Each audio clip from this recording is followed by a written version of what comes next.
Hi everyone. Welcome to our last day of this WorldCAD PhD workshop 2021. I would like to start thanking everyone for joining us. I'm Professor Fernando Lima from Federal University of Juiz de Fora. I'm also a postdoc scholar at Penn State University. And I'm the chair of the event. And on behalf of all my friends and colleagues from the organizing team, I would like to thank you all. Thank the panelists for being here. I'm pretty sure that your feedback will increase and improve the research that our students will present. I would like to thank our students, our presenters that are here. And we are just, I'm just looking forward seeing great presentations. So before we can start, I would like to ask each one of our panelists to give a brief presentation or a brief introduction of themselves. And then we can start with broadcasting the videos, okay? So I would like to start with Christiane first, please. Yeah, hello, hi everyone. It's a great pleasure to be part of this event, so thanks to the organizers. I am currently president of CAADRIA, and I'm also a professor of design at the School of Design at the Southern University of Science and Technology in Shenzhen in China. Okay, thank you, Christiane. I'd like to ask then Jenny Sabin. Jenny, please introduce yourself. Thank you, Fernando, and thank you everyone and to the organizers. It's a sincere pleasure to take part in this important event. I am Associate Professor of Architecture at Cornell University and also Associate Dean for Design Initiatives. I also run a practice, Jenny Sabin Studio, based in Ithaca, New York, and as well as conduct research in my lab, collaborating with colleagues across disciplines. And lastly, I am the current president of ACADIA. Thanks so much. It's a pleasure to be here. Okay, great. Professor Sema, Alaçam, could you please introduce yourself? Thank you, Fernando. Quite happy to be here. I'm Dr. Sema Alaçam from Istanbul Technical University, Faculty of Architecture. I'm also an associate professor in Department of Architecture. I represent ASCAAD this time. Thank you. Okay, great. And last but not least, Professor Tadeja Zupancic. I guess that's how it's said, but okay. Thank you. Hello, everybody. I'm coming from the University of Ljubljana, Faculty of Architecture. I'm a professor of architecture there, and also a vice dean for research. I'm also active in the European Association of Architecture Education and the ARENA network. That's one for research. But here, my role is like I'm one of the eCAADe past presidents, and I'm really happy that we had a joint conference together with SIGraDi during my presidency. So that's why I'm here probably. Okay, great. So once again, thank you for your help for joining us. And let's start with the presentation. So let's start with Adrian Kreslik. Adrian, I would like to ask you to present yourself quickly. In the meanwhile, I will be loading your video, okay? Okay, thank you very much. It's a pleasure to be here. I'm Adrian Kreslik. I'm a PhD student at the Faculty of Architecture, University of Porto. Probably that's the most important part, and probably the presentation is more than ready.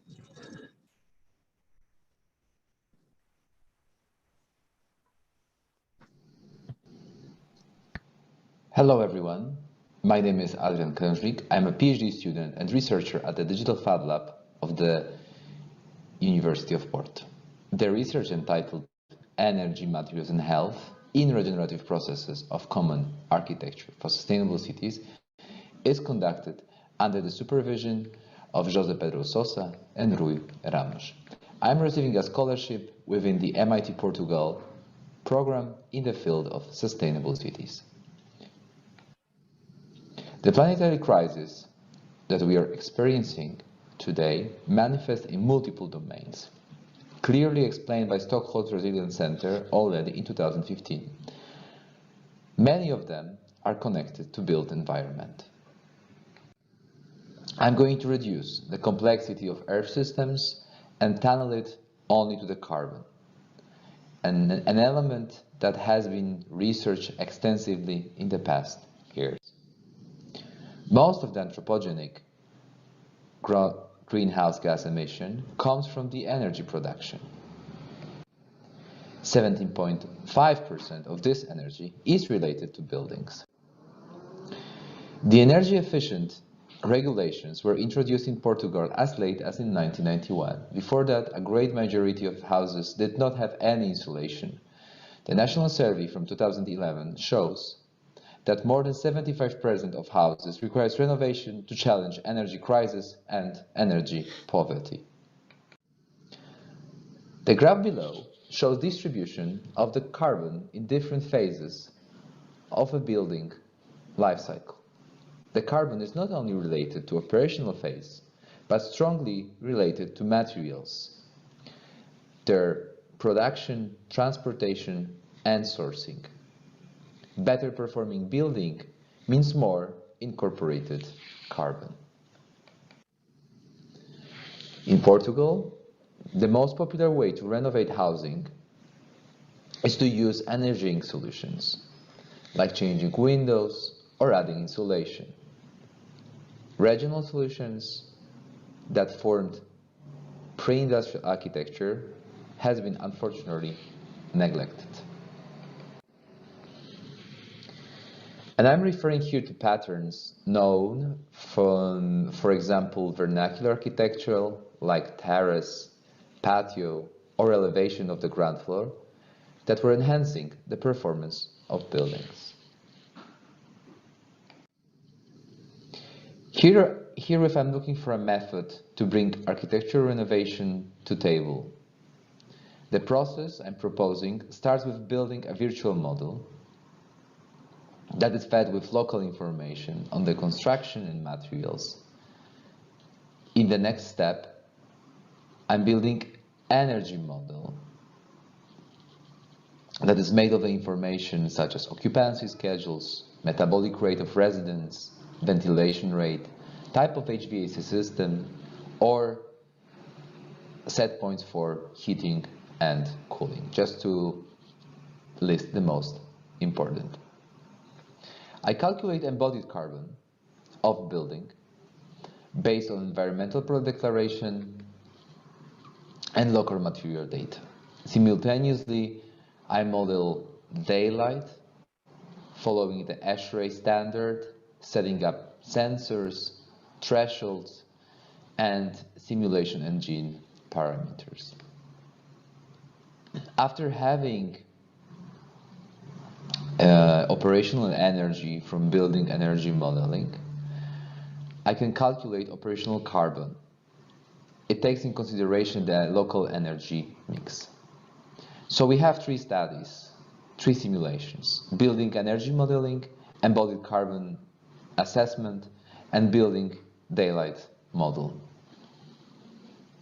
So from these three initial studies, we're receiving 4 outputs. The first one is the energy balance. So basically, the energy balance is to understand how much energy is lost during the filtration rate and how much is gained due to solar radiation, how much needs to be compensated within heating systems. At the same time, I verify residents' thermal comfort and identify the moments of the year that some adjustment in material system or HVAC could be applied. I also calculate the whole life cycle carbon, focus on the production of the materials and operational stages. I evaluate daylight comfort, and I analyze which parts of the room does not have or does not meet the requirements and how it impacts the use of the space.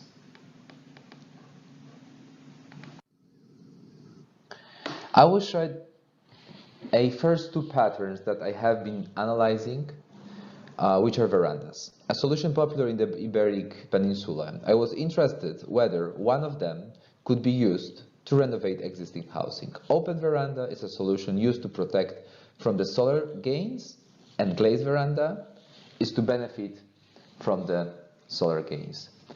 Well, this is what we could find in general knowledge.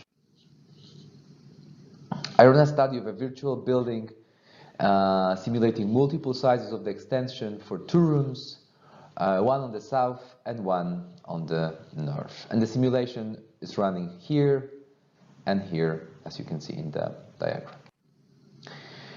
I've seen there are multiple elements that could be taken into consideration, starting with energy balance.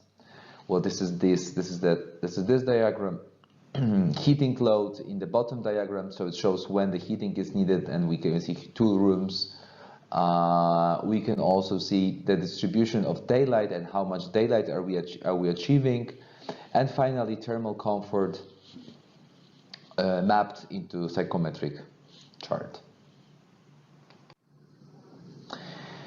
If we look at some options, we could realize that comparing with the baseline, major improvements in the thermal comfort and some in daylight could be found.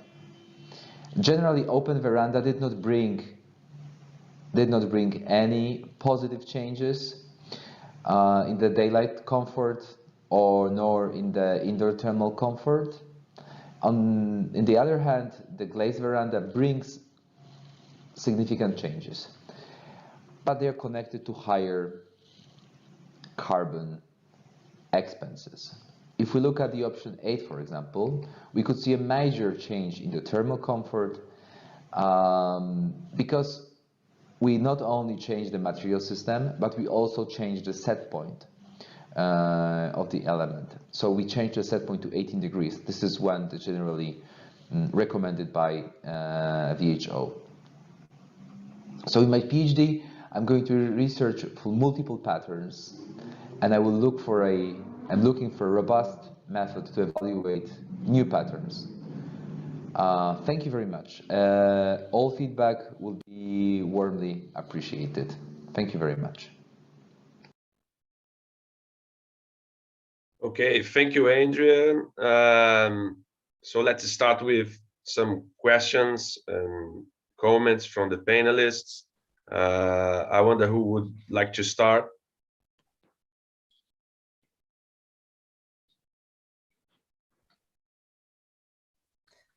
I'd like to start, actually. Thank you, Adrian, for your very, very clear presentation. Can you, before we go into details, remind us again which year of your PhD you're in, and what your kind of aims will be for what you want to get at the end, because that's very, very important for comments that we give, because we will give different comments, of course, depending on whether you're in year 1 or year 4. I'm technically on the 2nd year of my PhD, but after the 1st year I had to change my topic due to Corona, because my research was in a different location. So I'm technically back in the 1st year of my PhD. Can I ask how many years is your PhD? Because this is different in different places. 4 years. So 4 years. okay. 4 years of PhD. So I have 3.5 years in front. You have another 3 years. Yes. Okay. All right. Thank you. So I don't want to keep talking, so please, others first with the questions. I have some to follow up. Okay, Andrew, Adrian, I can start. So let's say you're talking about you're looking for some patterns, right? And I wonder, what are you planning to do, or how do you imagine you may find these patterns? You're trying to use shape grammars, or are you going to explore different patterns or are you just going to pick one, two, or I don't know, some of them and analyze them concurrently? I'm exploring the patterns coming from the current architecture. I defined current architecture in 4 categories, or like 4 types of current architecture. One is vernacular, so whatever we can learn from vernacular patterns. So that's why I was presenting here the balcony veranda. So that's the first pattern, the first source of the patterns. Second source of the pattern is the modern architecture before the air conditioning. So how architecture designed by architects were dealing with these issues, and verify whether these solutions patterns are actually performing well. Then I'm going to look for counterculture architecture, which is abundant in Portugal. So can I learn something from there? And finally, and the last typology I'm looking at is historical architecture, which is basically monasteries that they have, that they are also housing. This is also housing architecture, and then look for these solutions.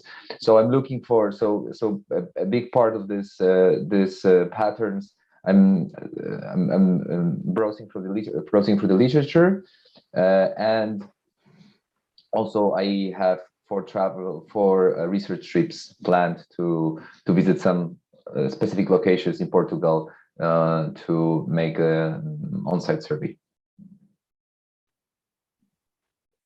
Okay, thank you. May I continue? Please. Thank you for your clarity up to now. You talked about the balance, the energy balance, these kind of things, and also about moments for adjustments. And when you talked about that, I said, okay, but how can he identify those moments? What's the criteria behind? I think perhaps they're very similar or the same as for the development of the patterns. Can you perhaps say something about that, about the value system? How do you develop that? And then when we are talking about values, how do you position yourself?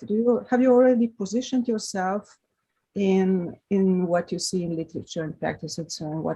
What is your role in how do you see your activism here? Well, the idea so maybe start with the second one.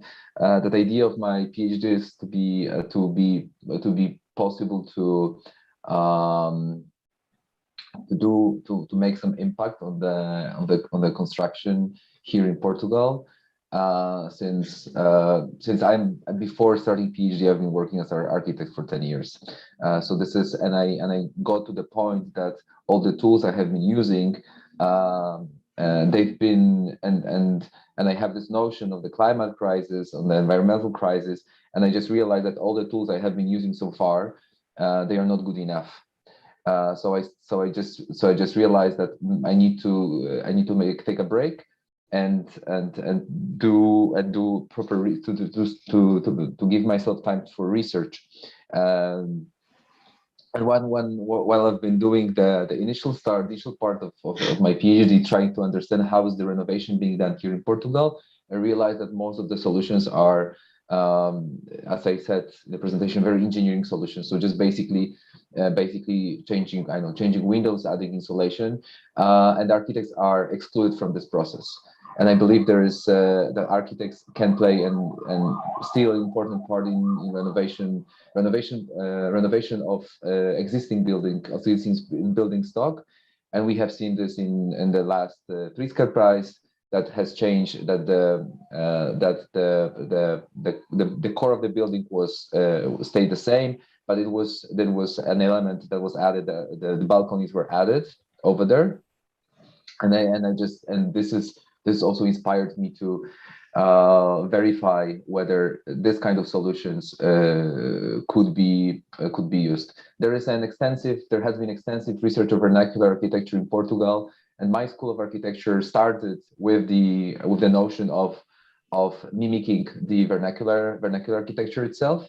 So I'm also trying to continue I want to try also give it a step in front, like a step forward, taking this research from the 50s and 60s to computer simulation, to actually verifying whether this assumption that adding that the patio 2 by 5 meters is the best solution for this specific climate condition and material selection. Did I answer the question? Thank you for now. Can I add to this? Because I think it's quite interesting that you really focus on your values. You have a very clear aim, but it's actually not disinterested. And you do your research with almost a kind of an anticipation of what you really want to do. And I wonder whether you discredit engineering solutions and whether they maybe should be part of the spectrum that you're analyzing. Because I feel that, you know, if you pitch the two against each other, then you can only lose. Because of course it's a spectrum, and you're doing that, you know, almost heroically for architecture. But maybe there's a more variety and more breadth to this argument. That's the first thing that I think you can probably talk about for quite a long time.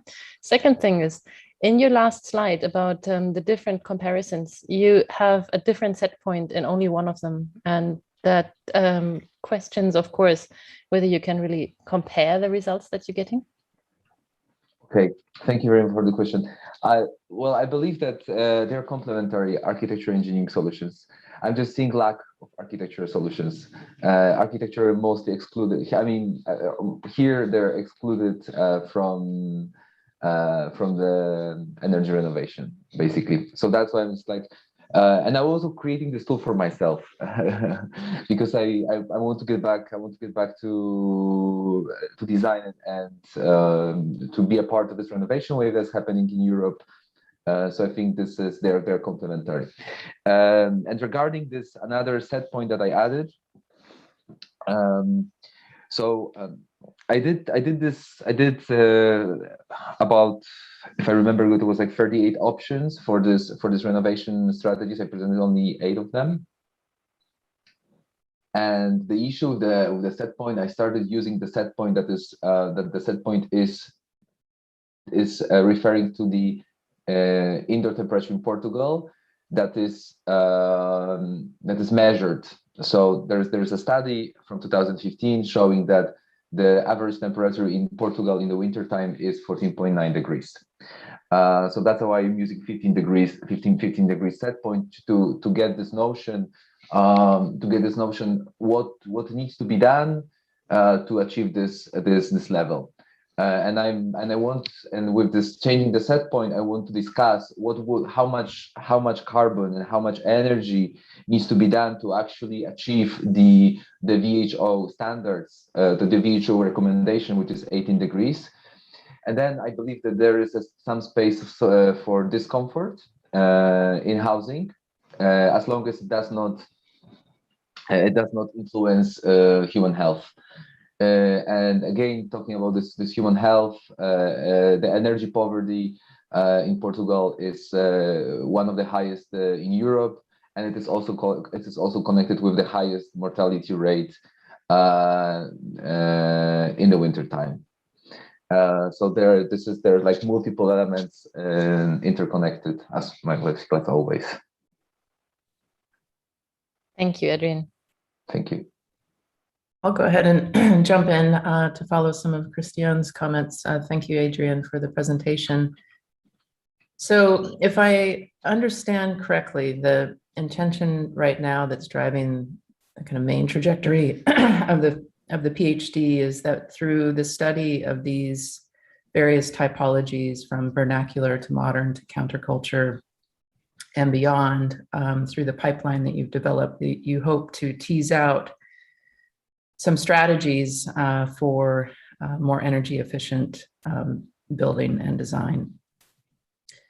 And so a few comments related to that. I guess one question I have is, how will you make intuitive design decisions within the simulation pipeline? And I'll give some context to that, because I think you're going to quickly find that these simulations will become quite heavy, and it may be useful to look at some of the current work that's happening in machine learning, especially with pix-to-pix, working with GANs, generative adversarial networks, thinking of the work of one of my colleagues, Timur Dogan, and so on, because it allows you, while those outputs are not as accurate as the simulations that you are potentially developing, I think it will allow you to develop a design process to make decisions within the pipeline that will actually be more productive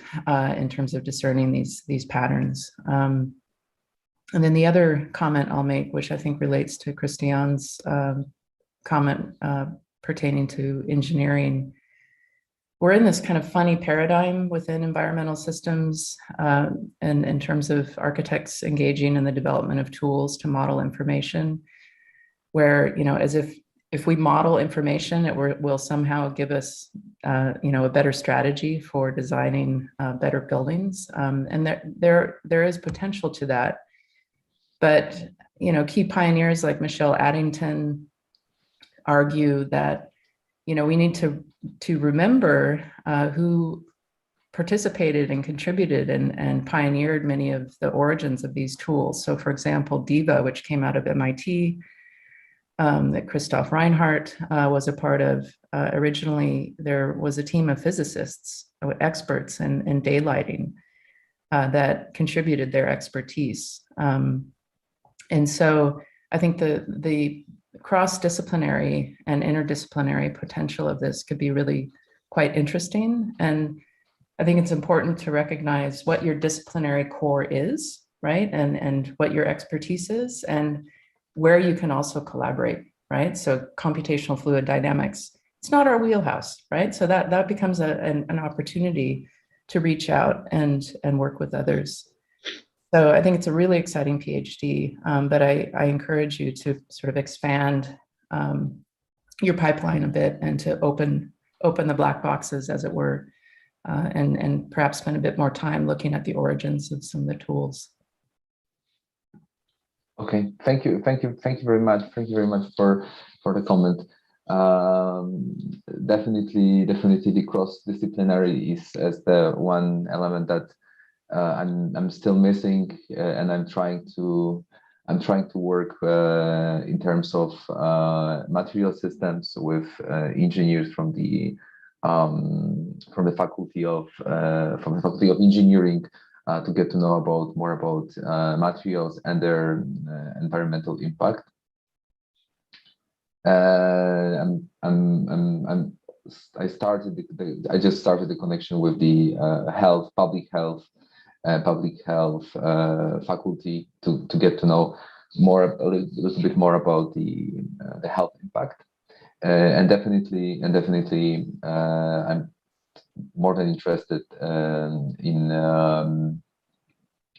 less computationally expensive techniques, but I haven't still jumped to that element. Thank you very much for your comments.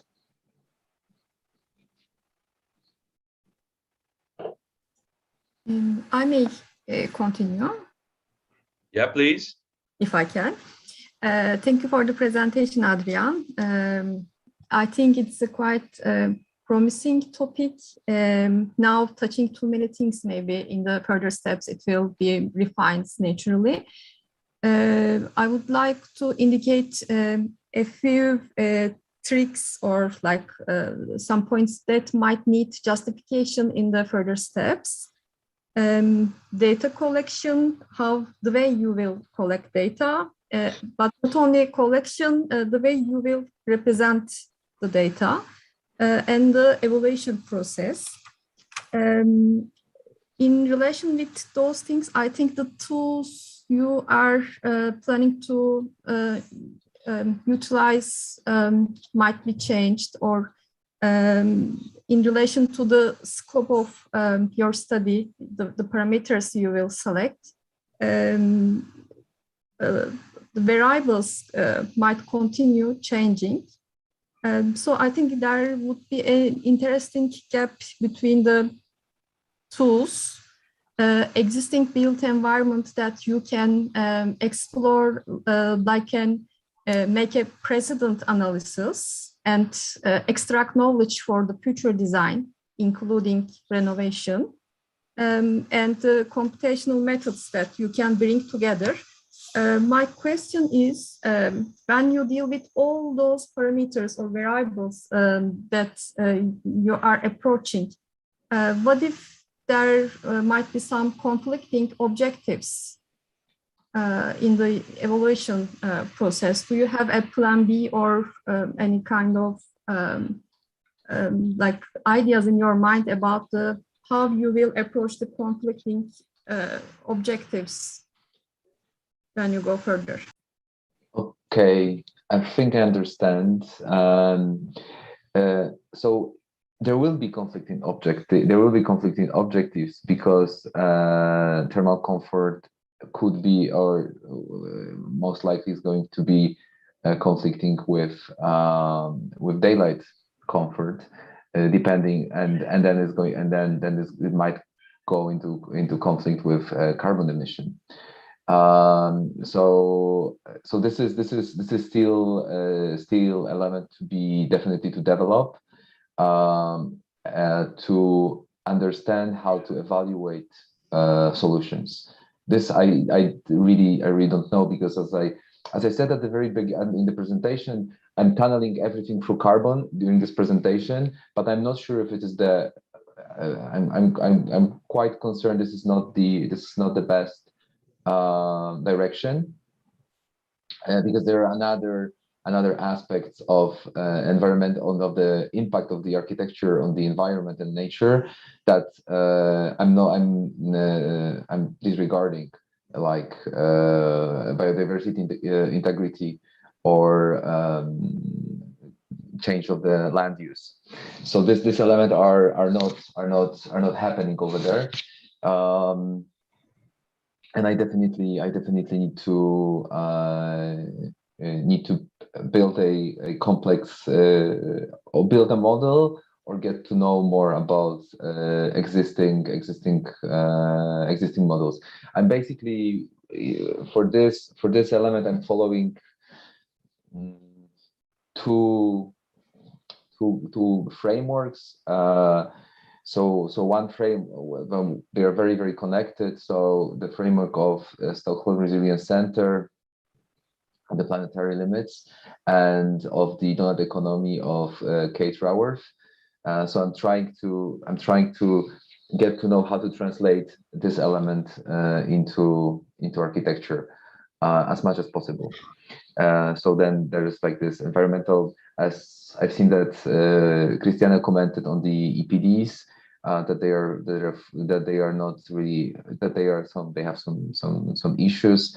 I'm also I think that I'm understanding better and better how they work, and I try to find the connection between these two elements. I mean, the relation between planetary boundaries and EPDs, and try to see what's the intersection between these two elements for me is architecture. Well, finally, I think there will be conflicting objectives, and I need to just analyze which are I need to just analyze which are will be more important or less important for me, I guess. But if anyone has,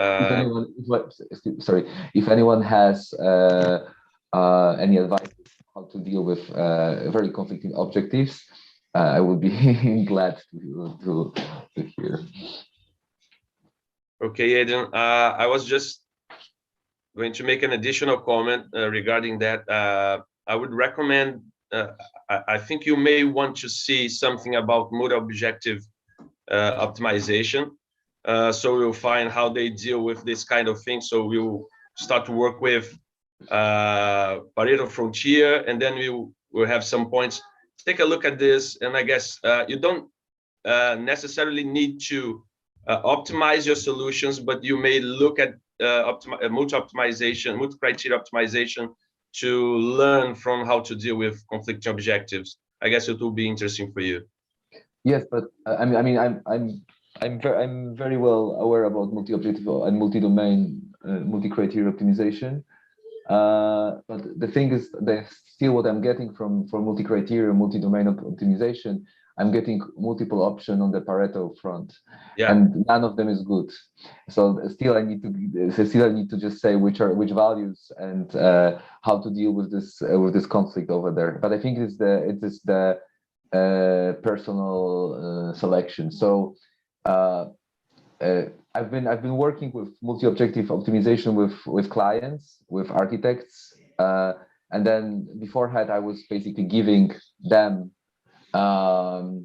6 or 8 solutions with different from the Pareto front, showing that this is the solution that performs the best in that domain, the best in that domain, and the decision was made by them.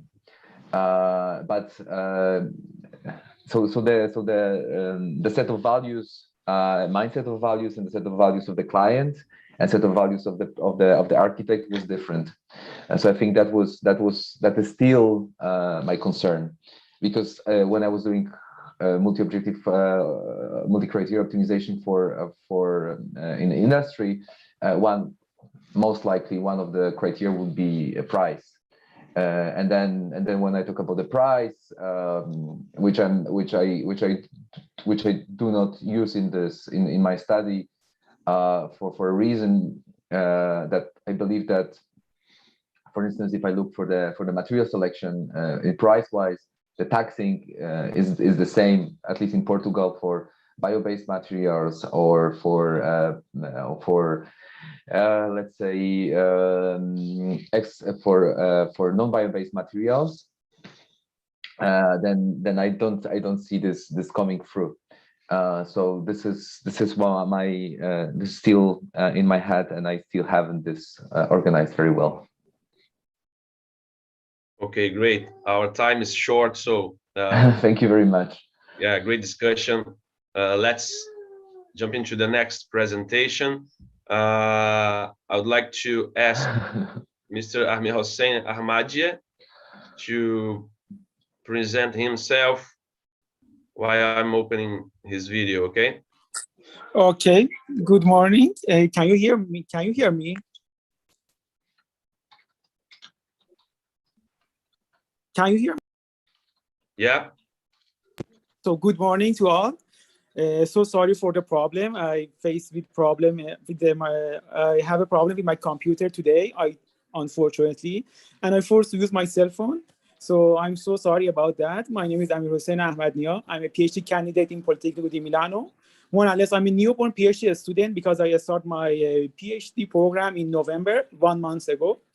And the thing that I'm going to share with you today regarding to my presentation is mostly regarding to the phase, the initial phase of my PhD program, which I done it in the master dissertation. So thank you to you to give me this opportunity, and if it's possible for you, maybe it's okay to run my video.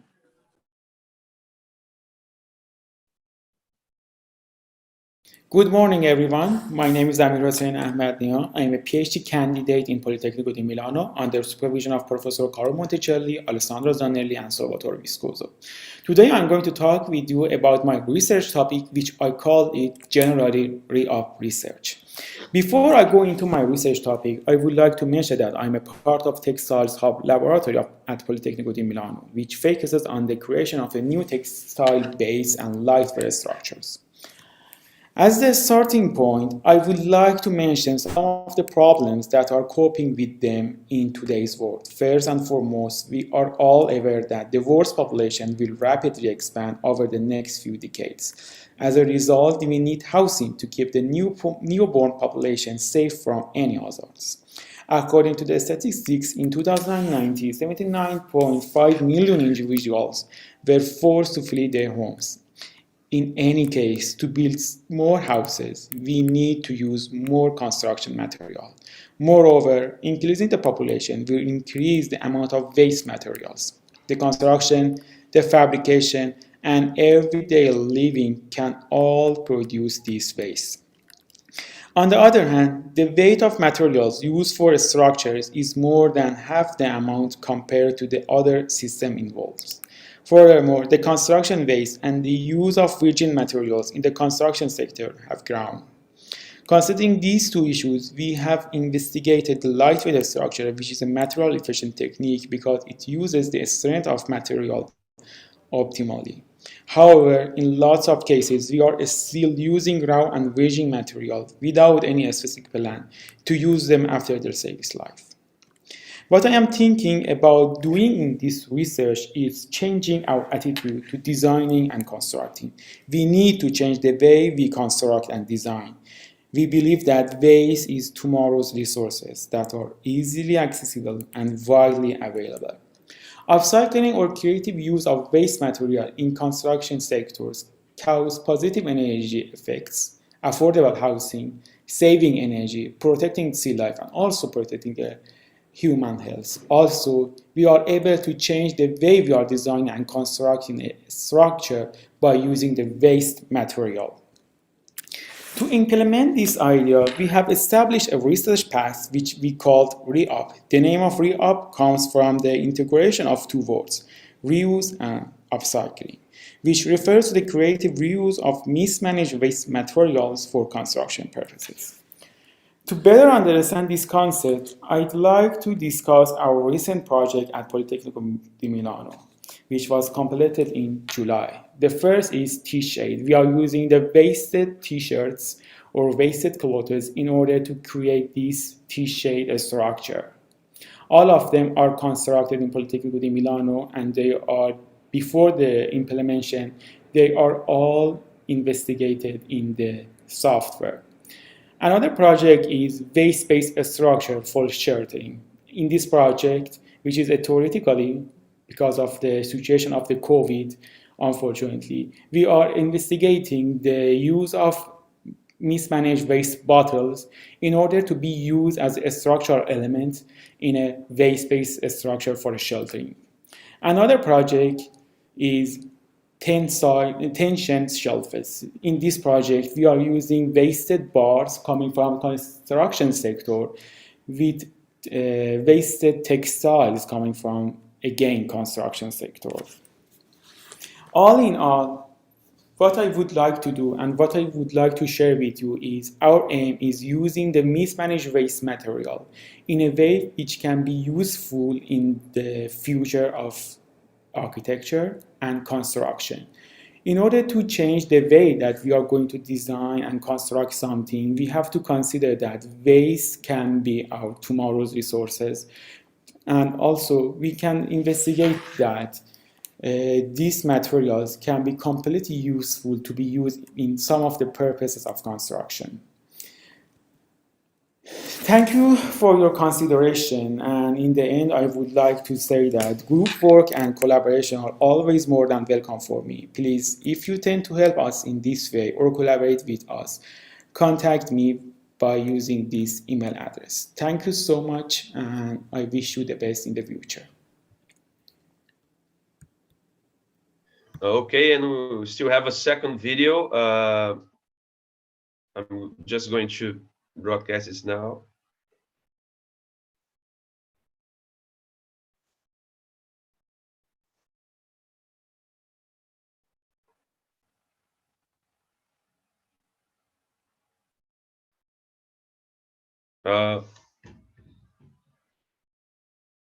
Sorry, Amina saying this video is not supported by Zoom, so we are going to have to skip it. So let's proceed with the presentation, with the comments. Would like to start? Okay, so it's not a problem. Let's see. Hello, Maybe can I just have a very quick question? Can you tell us more about where you are in your PhD process, how many years you still have, and what you want to produce at the end?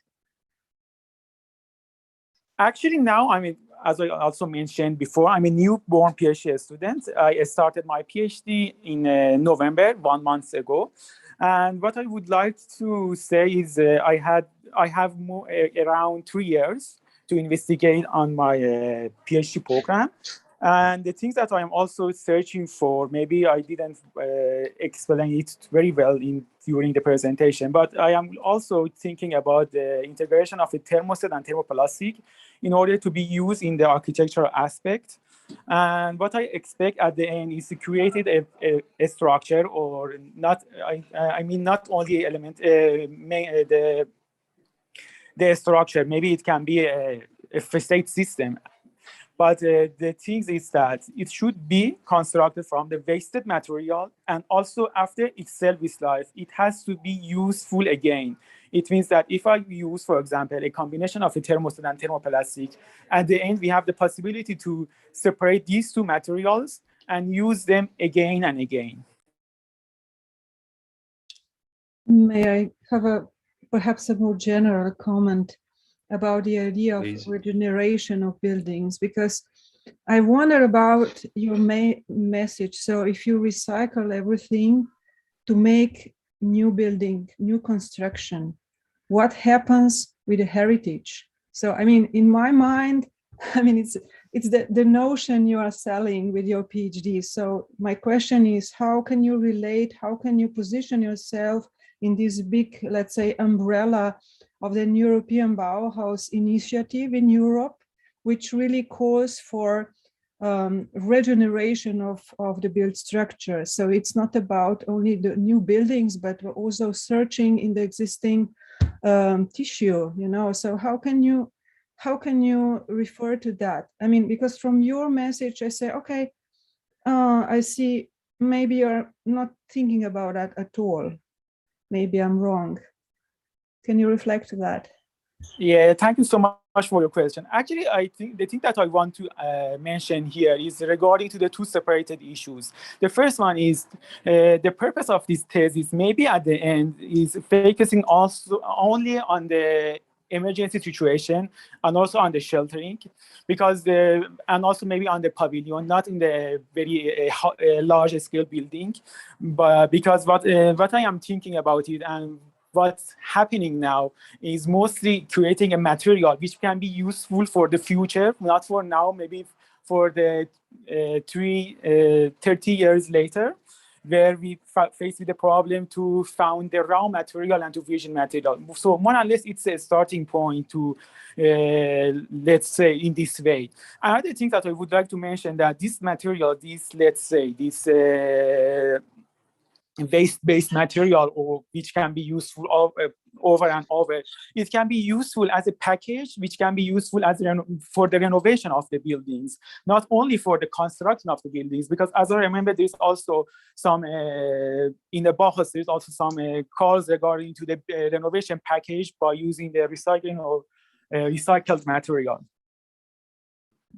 Okay, thank you. Just wanted to point out how important is how you frame your main purpose. Thank you so much. It's completely clear for me, your question and your aim.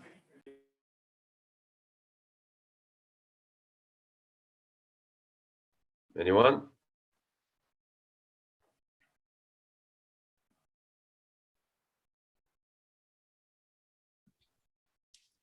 I can jump in with a question. Thank you for the presentation.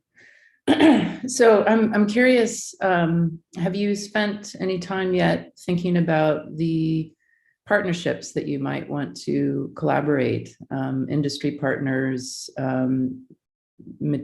companies that engage in particular materials, recycling initiatives? Like who would be your collaborators in the context of your PhD? Actually, I am more or less in the first stage, but before I started my PhD officially, I talked with some of the companies. The most important things about the laboratory that I'm working in is textile hub laboratory that I work on it.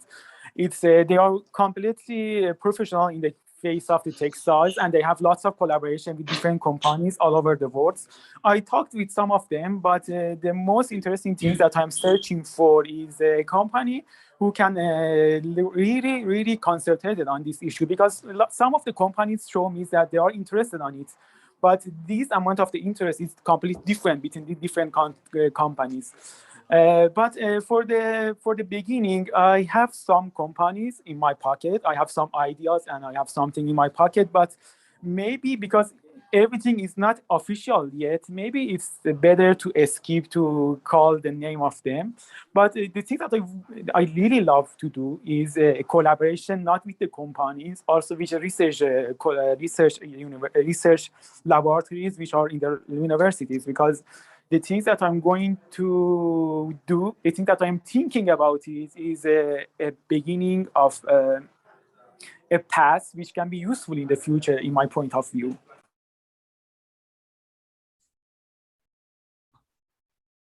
Are you aware of others dealing with this, with recycling? There are many around. Yeah, actually, there are lots of, especially in the face of the textiles material and also in the face of the fibers.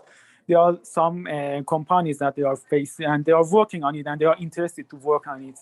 But it's still, for example, in Polytechnical, we have to also spend a period of abroad in order to gain experience and work with some international companies. But still, I am waiting for the confirmation, and it's still, because it's not official, maybe I cannot say the name.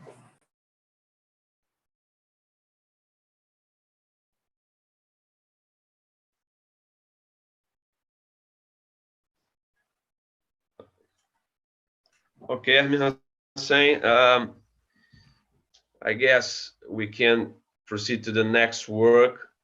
I don't know if there is any more questions or comments. Actually, I would like to add a comment. It's not thank you for the presentation, first of all, Hüseyin. So far, it's not clear for me. There's a gap between the presentation and the abstract. This recycling and reuse of the material is only focusing on converting the plastic-based material to a composite filament-based new material for the additive manufacturing industry, or do you plan to cover other ways of dealing with reuse of the materials, such as maybe additive manufacturing can support designing some joints and material can be used as it is as a raw material, or other ways of reusing and manufacturing, including molding, can help. So it would be great if you can clarify this issue. Thank you. Thank you so much for your question. What I have in my mind is to using this material in the additive manufacturing, exactly as you mentioned at the beginning. And one of the opportunities is for sure create a component material from one raw material and one basis material. Then the integration should be integration between thermoset and thermoplastic, as I mentioned at the beginning.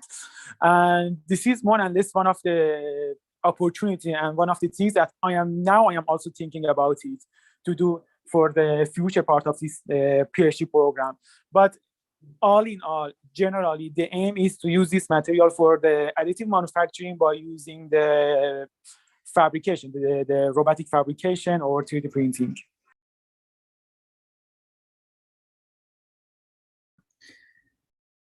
One other comment, I think, that relates to one of the previous comments.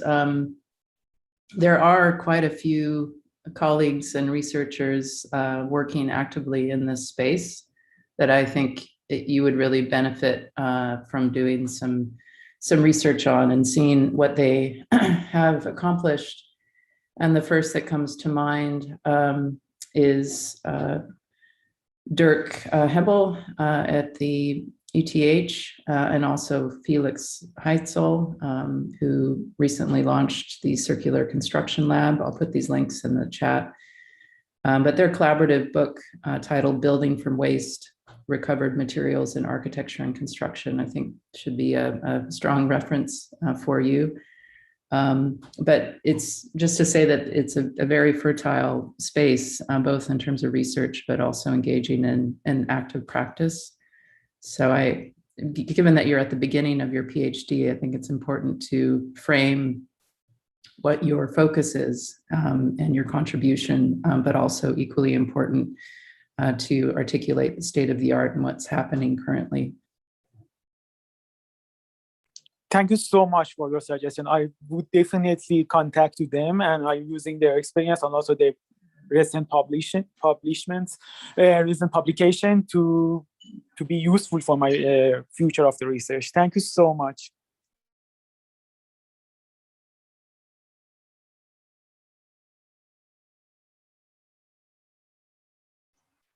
Okay, so I guess now we can jump for the next presentation. Please, Akil Shedadi, feel free to introduce yourself briefly, and your presentation will be displayed in next. Hello, everyone. My name is Akil Shedadi. I'm a third-year PhD student or PhD candidate in Keio University in Japan under the supervision of Professor Yasushi Ikeda. I'm actually based in Japan, but I actually present ASCAAD this time. I hope my presentation will be clear enough. Thank you very much.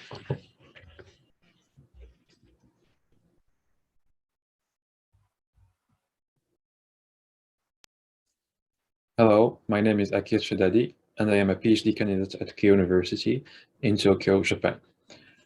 I'll be presenting my PhD research titled Exploring the Morphology of the Moroccan Islamic Cities, Urban Forming Simulations for Adaptive Development.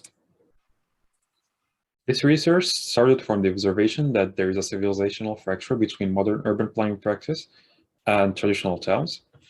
By this, I mean that there is a gap between traditional cities known as Medina cities and new developments such as new towns or nouvelle ville.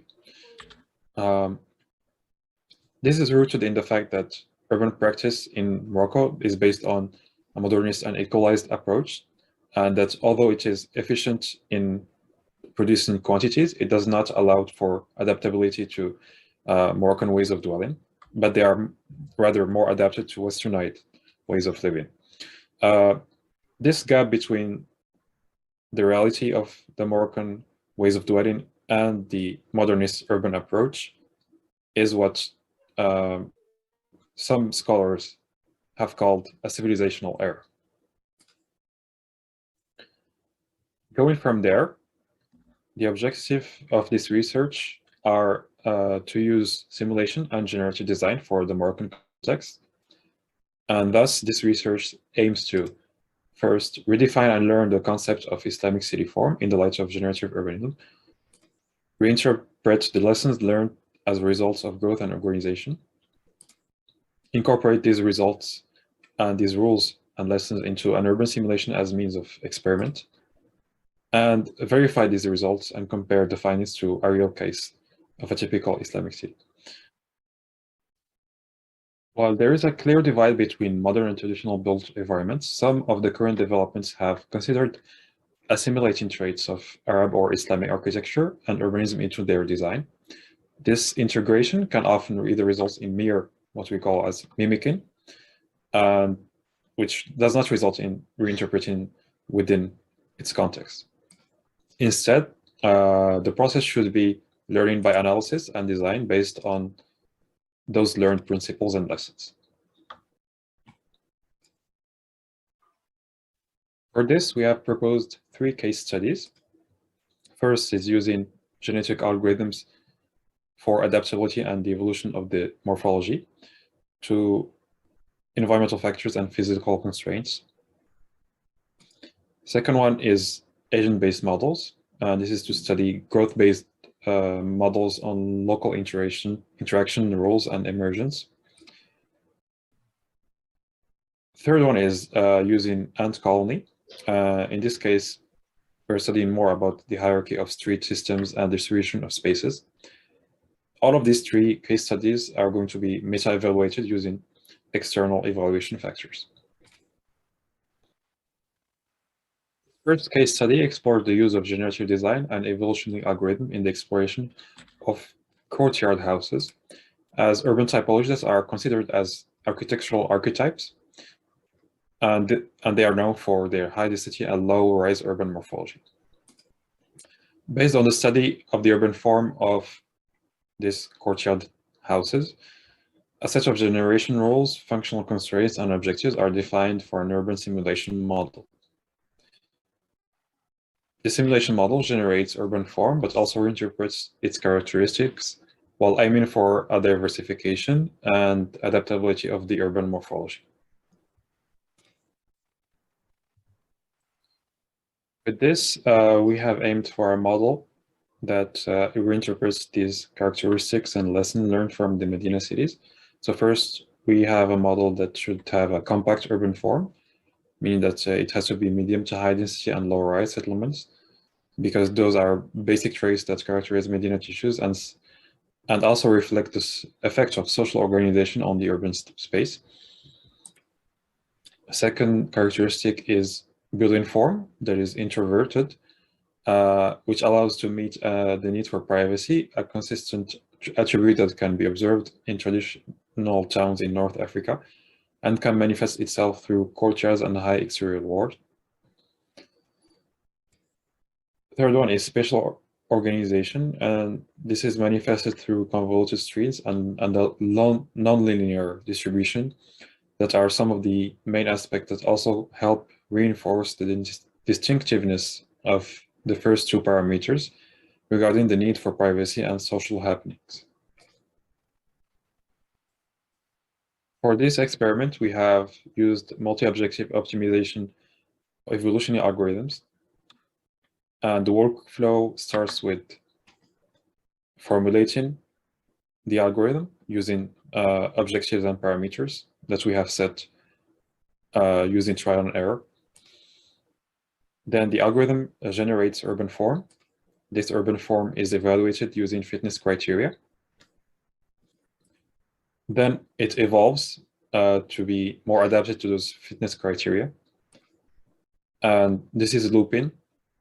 We have a loop that goes from generation to evolution. And in the end, we select results based on the most adapted and the most highly scored results. As a tool, we have used Rhinoceros and its parametric design plugin Grasshopper. And we have an algorithm that goes from plot division to urban plus subdivision, then going through grid definitions, definition of sun paths, basic units are created, and height definitions are also defined. Later, we carve the introverted urban blocks and go to mission. Then we apply sun exposure and color mapping. Then the results are analyzed using Walacy, which is an evolutionary algorithm plugin in Grasshopper. The results of the experiment are variably optimized for 3 fitness functions: sun exposure, urbanicity, and street connectivity. So after a generation count of 30, the number of solutions represented here on the parameter line is 19. Candidate solutions of the last generation show variable optimization results that reflect a successful exploration of the simulation. In here, smaller values are better.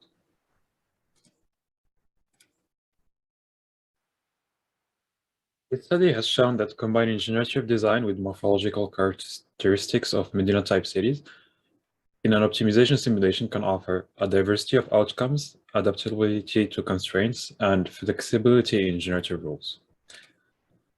This means that the relative speed of the simulation makes it suitable for early-stage urban design to explore multiple potential solutions made through an evaluation and ranking process. Nevertheless, proof checking the model requires the use of external evaluation factors, such as prediction and analysis comparison to existing cases.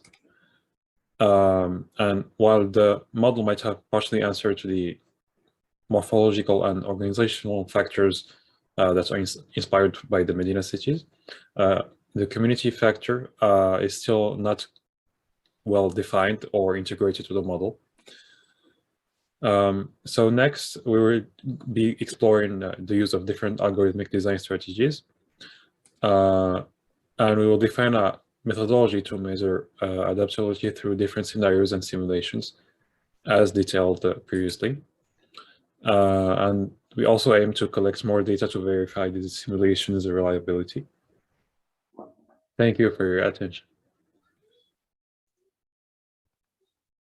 Okay, thank you, Equil, so much for your presentation. I would like to know if is there someone who wants to start the questions, otherwise I can do. I can kick us off. Thank you, Equil, for your presentation. It's a very interesting start to your PhD. I have a couple of questions to get us started. In your pipeline, can you clarify again what you were evaluating? You mean in the case study? Mm-hmm. So yeah, in this particular case study, I was evaluating 3 conflicting criteria.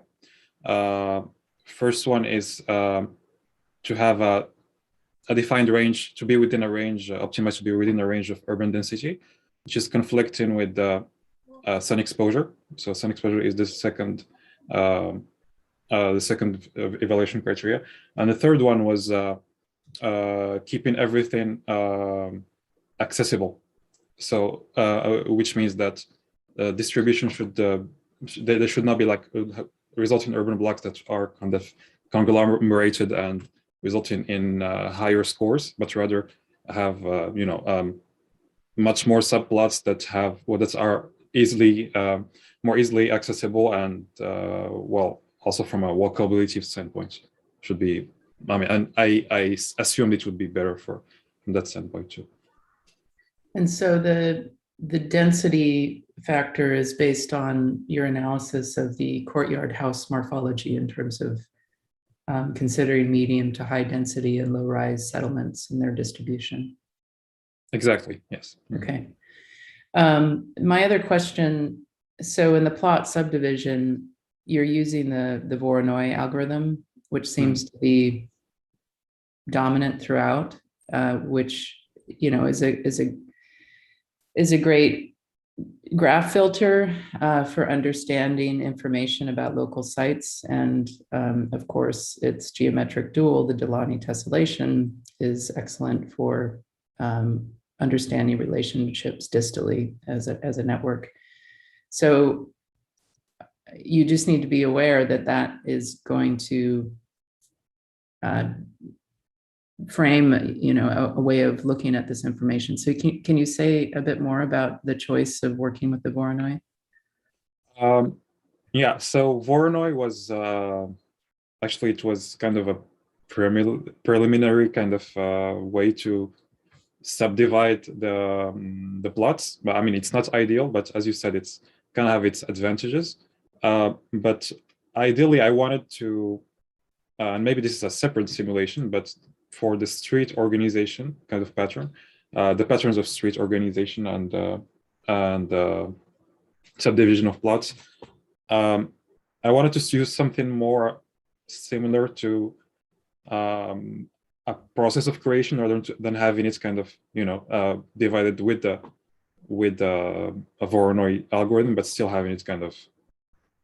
In the end, it does rely somewhat on randomness, which is something that I'm not really happy with it in the current state of the algorithm. So ideally, I would want it to be, as I explained in, I mean, one of the prospects would be maybe using something like defining streets based on ant colony simulation, for example, or having something that's a little bit more well defined. So I'm not sure. Maybe if you have some suggestions, I would be really glad to take them. Well, what's determining the input points?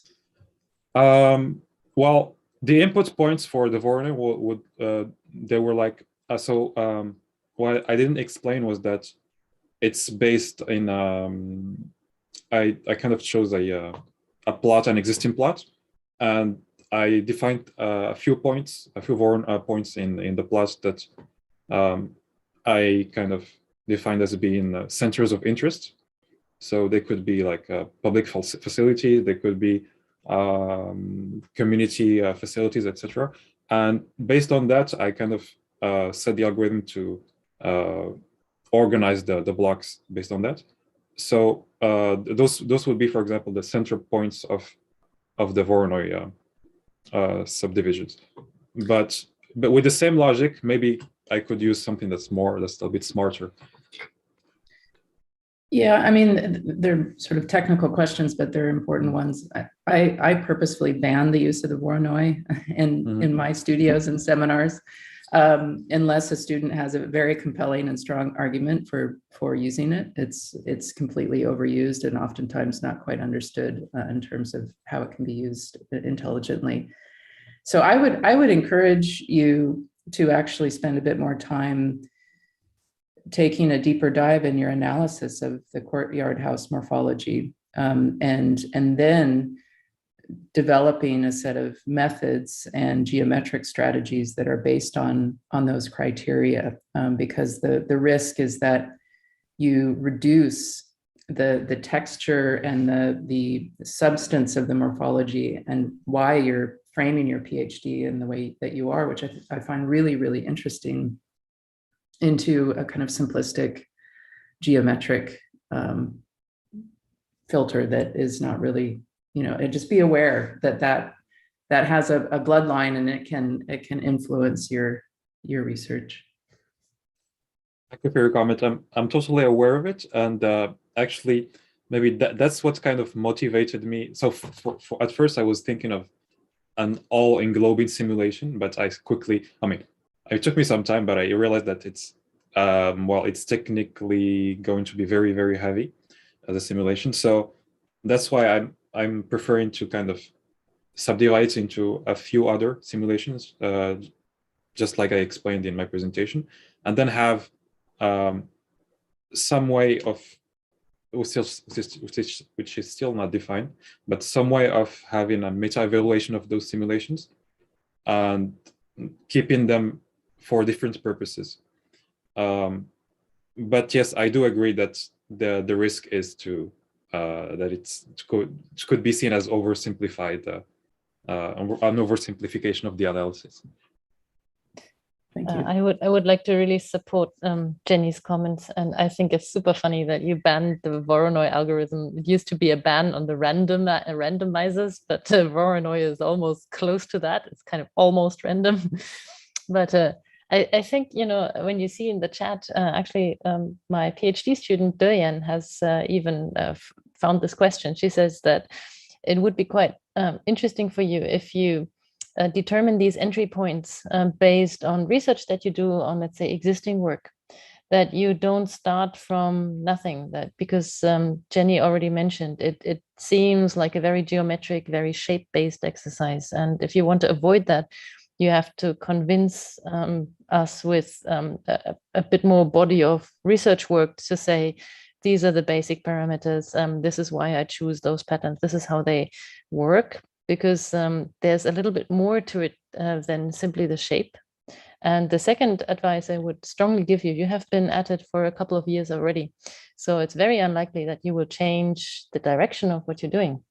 In that case, when you are starting to see that your PhD, of course, is just a limited number of years work, and you will not do just about everything, then you need a good scope and limitations statement. You need to think carefully about how you present your work, how you tell people what you are doing and what you are not doing. And I think this is super important. If you have that in the beginning of your PhD, you avoid a lot of questions at the end, because people will always understand your PhD as something they're interested in, but you want to control that expectation. So that's a strong hint that I'm giving you for the next few presentations even that you will be doing.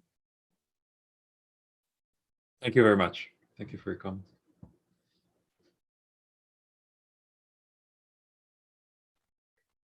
Okay, Akhil, I have some questions for you. The first one, and I guess it's more a comment than a question, but I was wondering, you started your presentation raising a point about identity and how you could develop an approach that could be meaningful regarding some kind of language, let's say.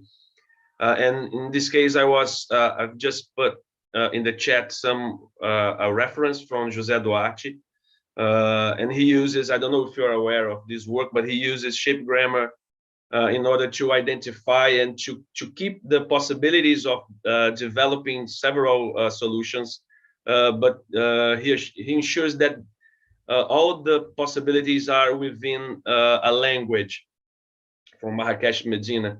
And I guess an important point for you to take care would be to make sure that you are developing solutions that are meaningful for these, from this perspective. I mean, you should look for something that really keeps an identity and a language with what you're trying to address. This is the first thing. In the second comment, I would like to tell you about a technical issue, because when you address some kind of random approach for optimization, somehow you're just making the optimization process more difficult, because the optimizer will look for some meaning, to look for new solutions, you know. So it would be useful if you could identify some logic, and then for the optimizer to run and to identify, oh, if I go this way, I might find something more meaningful, and if I go that way, I would find something that it's not that useful. Otherwise, we're just making the optimization and the optimizer run without understanding basically what he's doing. So this is my two main comments, but I think you should be aware of it and give it special attention regarding that. And I guess it's a pretty good work. And if you're able to keep looking for some meaningful strategy, something that really relates to a language, otherwise you should look for, you should find some typologies that doesn't fit in your initial argument, you know. Thank you for your comments.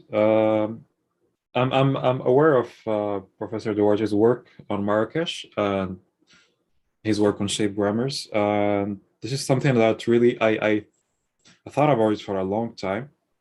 If I should pursue, I mean, research in shape grammars and maybe further contribute or update this body of research or not. But I think my conclusion was that maybe in this case, having an interpreter for shape grammars, I mean, maybe similar to what Professor Duarte did, would be more about maybe reinterpreting as close as possible to the initial, or reproducing using algorithm as something that's as close as possible to the original form that is studied, which is the Marrakesh Medina form. But although that would mean that the algorithm successfully kind of recreates the same pattern or logic, that's not really what I'm looking after. What I'm looking after is what can we actually learn from the urban form, from the growth patterns, and from the adaptability of these traditional urban towns, and based on that, suggest design proposals that use algorithmic simulation. So from that standpoint, maybe it would not be the most meaningful to maybe to use your own word, but for me to use, I mean, to pursue the same body of research. But otherwise, yes, Thank you for your comment about the strategies. I think that's something that I really struggled with using multi-objective simulation, and that's something that I think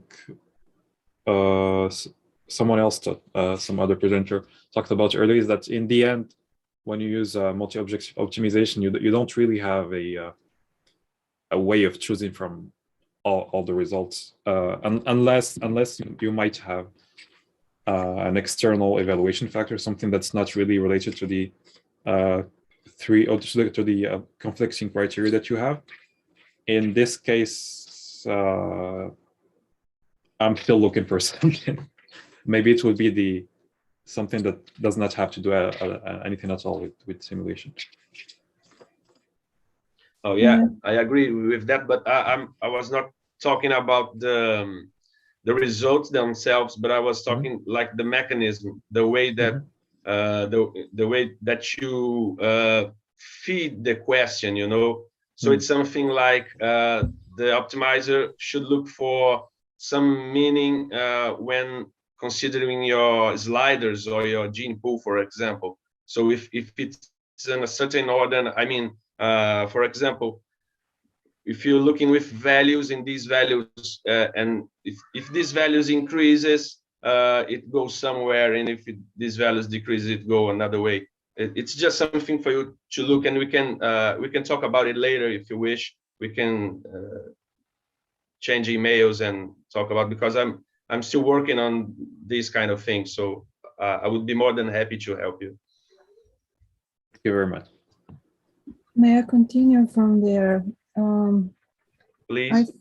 I think that, well, when I listened to you, I said, well, but what's new here? And then, okay, you explained just during the last moments, how do you relate to José Duarte Araras? It was José Beirau's PhD, maybe it was about the same thing in a way, but I was thinking about how can you avoid this thinking about the form, structure, etc., and add, for example, porosity and and all these characteristics that comes to mind in that you can learn not to create but to recreate, to redevelop, etc., so that you are perhaps not recreating the sameness in a way, but you are creating something that still refers or reflects something. Because when I see what you're showing now, it for me it's far away. So maybe this is the last thing I got. As a thought, that maybe you can think about what we heard in the first presentation today. So that you change the scale, and again, you change the scale to a larger one, and think what happens, so that you can introduce this cross-color dimension, and what happens then. I don't know, but I mean, this is what comes to my mind, because sometimes these characteristics we are searching cannot be really found in one scale only. You need to shift in and out and see what happens. And you need to shift away from form finding. I mean, it's your intention, but you're not there yet. It still looks like you're doing the same things. Thank you for your comment. And I think that yeah, as you said, maybe switching or changing scales might be a good way to also verify if my work has a meaning after all, because maybe I've been fixated on one scale, and one way of looking at it, as you said, is urban forming and only urban forming. And I think that, yeah, in the end, it has to reflect something. It has to have a meaning. But as you said, maybe I'm not there yet. Maybe I still need a little bit more of coherence in the end between the this is something that maybe there's a gap, still a gap that I feel between the analysis I'm doing and the algorithm that I'm doing, because of this, maybe the fact that it has to reflect something or refer to something that has pre-existed, something that has an identity, and that's not always something that's easily transposed in an algorithm.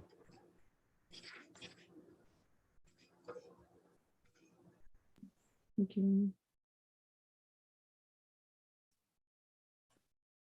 May I continue with some short comments? Thank you, Akil, for the presentation. And I think the more you ask specific domains you are about to achieve, during your presentation, I thought, okay, a top-down approach, and as a proof of concept, it is possible to regenerate an urban morphology by using generative approaches. At the same time, avoiding to mimic the same system. So each time the computational methods will provide a different variation of the similar systems. And they can contribute to understand non-linear systems, streets with dead ends, and some systems that is difficult to present. But what I thought is, in this case, the form follows the, let's say, algorithms. So those top-down approaches provides in quotation, concrete results, formal results. It would be great to make a user intervention, for example, a user participation to the system for generating some mutations through user intervention and such kind of things, to open window for differentiation in the system and open place for new alternatives and the design possibilities, apart from generating a layout, a formal layout. In that sense, maybe it would be good to clarify the limitation of the study, like how much like top-down and how much bottom-up approaches feed each other, or what is the limitation of the system or method you propose. It would be great to clearly state in the further steps. And regarding the generative approaches, it would be good to justify, okay, you are implementing the genetic algorithms, but it could be implementing any kind of different mathematical formulas, such as entropy calculation or fractals or other methods that have been investigating urban morphology. So among different generative approaches, why you selected the method you are working on, to make some justification based on the literature would be great to highlight your contributions. Thank you for your comments. User participation is something that I thought about, but unfortunately, since almost 2 years now, I haven't been able to really go back to Morocco and do anything useful. I went back on this August, but basically I couldn't get out of the house. But I thought of it as a way maybe to further test or confirm the models that I'm trying to develop. As I said earlier, one of the limitations that I have is how can I verify what I'm proposing, or how can I even I'm struggling with actual on-site data, because I'm dealing with historical cities, and anything related to that basically has been measured 20th century onwards. if we go back earlier than that, and what's really meaningful for me is the process of organization and growth. Anything other than that, well, maybe I could refer to archaeology, but I haven't successfully found anything that I could call like data that I could measure and compare my algorithm or verify my algorithm by comparing it to it. Otherwise, yes, I think it's important, as you say, to state or to say what are the limitations of having a top-down approach when compared to a bottom-up one. And I think the solution, or it would be ideal to have something between the two, because I mean, that's maybe the first part of my PhD, but I'm talking about what scholars in Morocco have called an urbanism of emergency, which means that the planning authorities have always been in kind of a catch-up policy, trying to control urban growth or to deal with it, which means that there is always a gap between the data that there is available and the site and predictions that is happening and what's actually happening on site now, which in return means that by the time there is an intervention, urban intervention, it's already too late. And that's in part due to the top-down approach that is very common. There is very, very little user participation or inhabitant participation. But I think that it's kind of unrealistic to hope that everything would go back to or would switch to a bottom-up approach because of many reasons, mainly political. But I think that the solution might be somewhere between the two, and maybe I should look into it more. Yes, I agree. Okay, thank you, Akil. Let's move on to the next presentation. I would invite Frederico Costa to present himself. Hello, everyone. Can you hear me? Yeah. Okay. I'm Frederico Costa from the Federal University of Paraíba, Brazil. My main research area is parametric urban design, emphasizing performance-oriented approaches. I'm very happy to be here today, and I'm sure your contributions will help me strengthen my thesis. Thank you.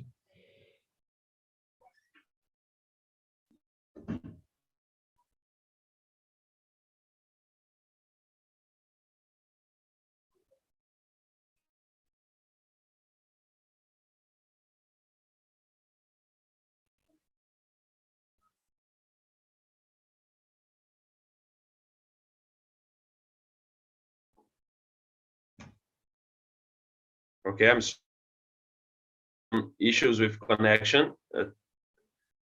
Was Fred able to present himself?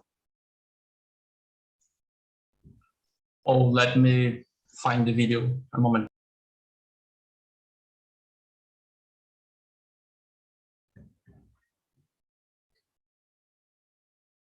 Hi. Do you hear me? Yep. Okay, I got some connection issues, but I'll start sharing the video now, okay? Okay.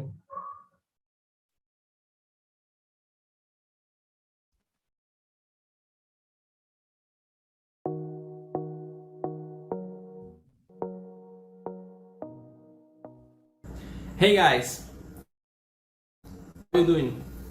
I'm Frederico Costa from the Federal University of Paraíba, Brazil. I'm delighted to share my work with you. I'm sure it will be an opportunity to strengthen my research. The working title is CityCode, Parametric Performance-Based Model to Evaluate Urban Transformation Potential. I just finished my first year of work in August, defining my research problem and the gap on the method and the tools to move to the experimental stage. So this presentation will basically deal with these elements. My research aims at the incorporation of computer-aided architectural design results in urban design actions in the Latin American context. So, to start this presentation and better explain the framework of my thesis, I think it is essential that I share an image I prepared with you. Take a look at this picture. There are 5 parametric master plans in 4 different countries: Italy, Russia, Turkey, and China. What strikes me most about this picture is that all the proposals have a high degree of formal exploration, emphasizing aesthetics. I also noticed that these proposals are located in countries with an economic condition dramatically different from Latin American countries. Thus, the Latin American context is the genesis of the problem, a region with fewer economic resources than other countries that have already tested parametric urban design. My research has 2 assumptions. The first one is that given the imminent increase in population growth rate and the accelerated urbanization process in late industrializing countries, we need to review the strategies to approach urban design issues. The second is that the support potential of computer-aided architectural design resources is already a consolidated point. Then, I defined my research problem: how to apply the available computer-aided architectural design resources to support cohesive and more efficient urban proposals in the Latin American context, aiming at the transformation potential in a given sample. My assumptions and the stated problem led me to a systematic literature review. The purpose of the review was to know the state of the art and find opportunities and gaps to develop my thesis. Dealing specifically with the literature review, 60 articles were selected through a specific set of keywords. The content of the articles was analyzed, also evaluating some particular criteria: the methodology used in the study, type of approach, the scale of work, sample type, and in which country the study is carried out, if applicable. At the end of the review, I determined the research gap. No articles were found in the literature dealing with tools, models, or methods to assess the potential for transforming urban spaces. So, I formulated my research question and what will be the objectives of my work. Therefore, the research question is how to assess the potential of transformation in an urban area, integrating different methods of space assessment. The research aims to build a performance-based parametric model of cities to identify areas with the most significant potential for urban transformation, given specific attributes related to urbanity. In summary, what is the thesis? By integrating different approaches of space assessment, populational density, mixed use, and walkability, it is possible to model a performance-based predictive urban scenario. Then, a multi-criteria analysis can point out urban areas with more significant potential for transformation in a non-deterministic way. Regarding the research methodology, this is a constructive research, and I choose to develop a design science research. I justify design science because it is an innovation-oriented approach. Also, the construction model and the instantiation of this artifact in Latin America seems to be a solid path. Much of the structure I adopted for the literature review was also based on steps proposed by the design science research. As I am starting the experimental stage, I have not defined my research tools yet. I have mapped work that applied tools like Rhinoceros and Grasshopper, Python, City Engine, and Geographic Information System. At this moment, I am systematically evaluating the potential of each of these mapped tools. In the end, I will choose the tool that is most interesting for the research proposal. The expected results can be divided into original contribution and research impact. As for originality, I hope to develop a computational framework to identify areas with the most significant potential for urban transformation, supporting performance-based design decisions. As a research impact, It's expected that this set of performance indexes can support decision-making at the early stage of urban design. Moreover, the performance indexes can drive designers to more suitable areas, aiming at compact, more sustainable and efficient urban development. Last but not least, I would like to share with you a work by the Uruguayan plastic artist Joaquín Torres Garcia. The work is called América Invertida, or Inverted America. It represents the emancipation of Latin America from a context of dependence on colonizing countries. This work represents a lot how I understand my research opportunities. Latin American urban space is my empirical object, and I seek to explore the potential aided architectural design approach that. Therefore, recognizing the research context, there is no intention approach already consolidated in other countries. The genesis of this research is to propose an approach that fits the Latin American reality. Well, to close my presentation, I would like to thank the World Computer-Aided Architectural Design Workshop. I also want to thank the DI Approach group and all my labs for always supporting me. I would like to take this opportunity to thank SCAPES Foundation for funding my research. I hope we can meet again soon. Take care. Bye-bye.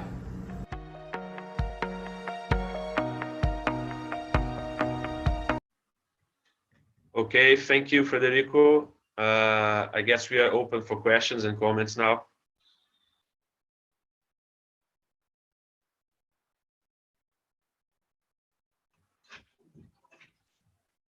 Well, before we start, I have to apologize to you because I'm still learning and improving my English. So maybe Fernando will need to help me translating something.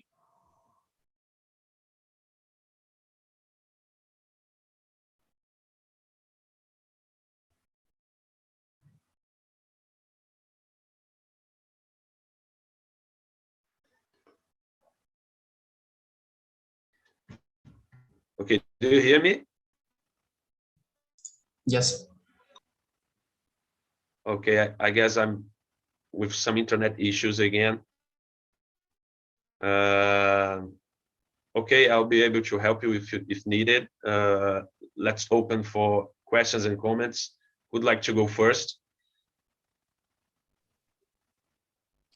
I can have a try here. I must admit, thank you for your presentation, that you have a lot of ideas, and it seems that you want to do a lot of things. At the same time, you're searching for some kind of meaning or for some kind of comparison between contexts. And this is a little bit tricky because you seem to lose this focus a bit later on in your design development, because you never really look at what is very specific about South America. You make very, very general statements, but you never really bother on kind of really trying to ground them in data or previous research.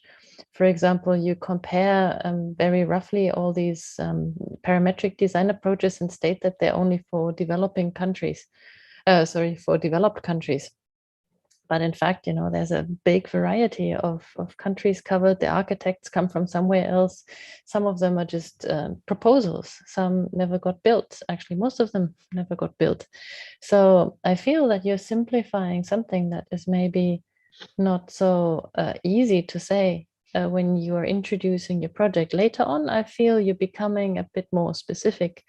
So if you could tell us about your focus on South America when it's related to parametric design, that would be great. Eu vou responder isso, até o Luiz pode ser, Fernando? Fernando? Okay. Okay. Eu agradeço pelas considerações do Christiane e eu entendo a questão que ela está colocando. Eu acho que quando eu estou falando dessas questões particulares da América Latina, eu estou colocando uma necessidade que a gente tem de melhorar o nosso espaço urbano e de tentar utilizar isso para melhorar as condições sociais e tentar promover até mesmo o desenvolvimento econômico numa pequena escala. Eu entendo que o que ela está colocando, de que tem diversas propostas que são apenas propostas, mas eu estou tentando trazer algo mais pragmático, de fato, para a pesquisa, algo que possa ser realmente aplicado, tentando fechar esse link entre o que está sendo pesquisado e o que está sendo feito. Essa é a minha expectativa, e por isso eu menciono essa diferença. E eu acho que tem uma diferença nesse contexto da América Latina muito grande, em relação a uma série de indicadores sociais, enfim, eu não vou me estender nisso, até para não dificultar a sua vida para traduzir.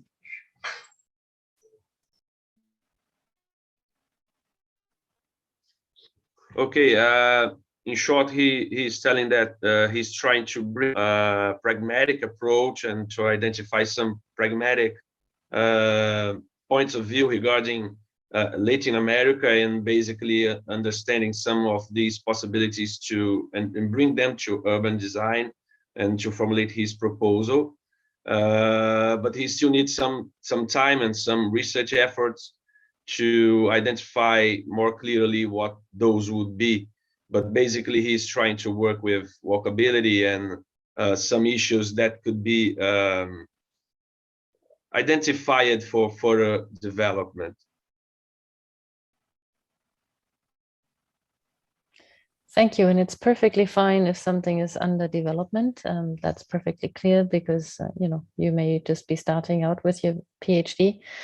However, it's quite important to realize that when in research, you cannot make too general statements without grounding them in your literature review. So you have said that you have reviewed so many papers, but it would be great to actually show how this body of knowledge that you now have influences what you then try to do. Normally in English, we would call it a research gap. You would identify where people have not yet worked, and you would try and link to that gap in existing research to extend the body of knowledge. So this would help you to grab onto something, I believe. Thank you. Okay.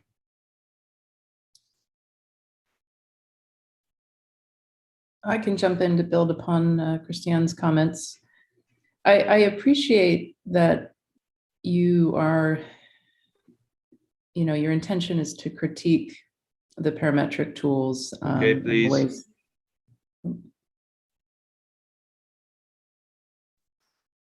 Did I cut out? No, you didn't. I think it's just a random noise. Okay. So I appreciate your position that you are critiquing the methods and the parametric tools and the ways that they're being used, but I completely agree. It's very generalized at this point. So I encourage you to be much more specific in your critique, and to then use that as a framework for defining the criteria that you will be working with. I mean, I understand that you mentioned walkability, but still I don't get a sense yet of how you're going to work. And certainly there's lots of debate and discourse around parametricism and its impact upon urbanism, and there's lots of writing and discourse over the last 10 years that has been in discussion, but it's not quite clear how you're framing your PhD in that context. So while I think it's very fertile ground, I'm left sort of questioning, one, have you actually done the work to understand and articulate the state of the art and where the discourse is at? And I think you have, but it wasn't quite clear in the presentation. And then two, how are you contributing to that? What the relevance of your thesis in that context? And I really do appreciate the kind of political, socio-political questions that you're bringing forward, but just be really careful that you're clear about how you're framing the PhD. I think there's a lot there. It's as I said, very fertile ground, but it needs to be tightened and made rigorous.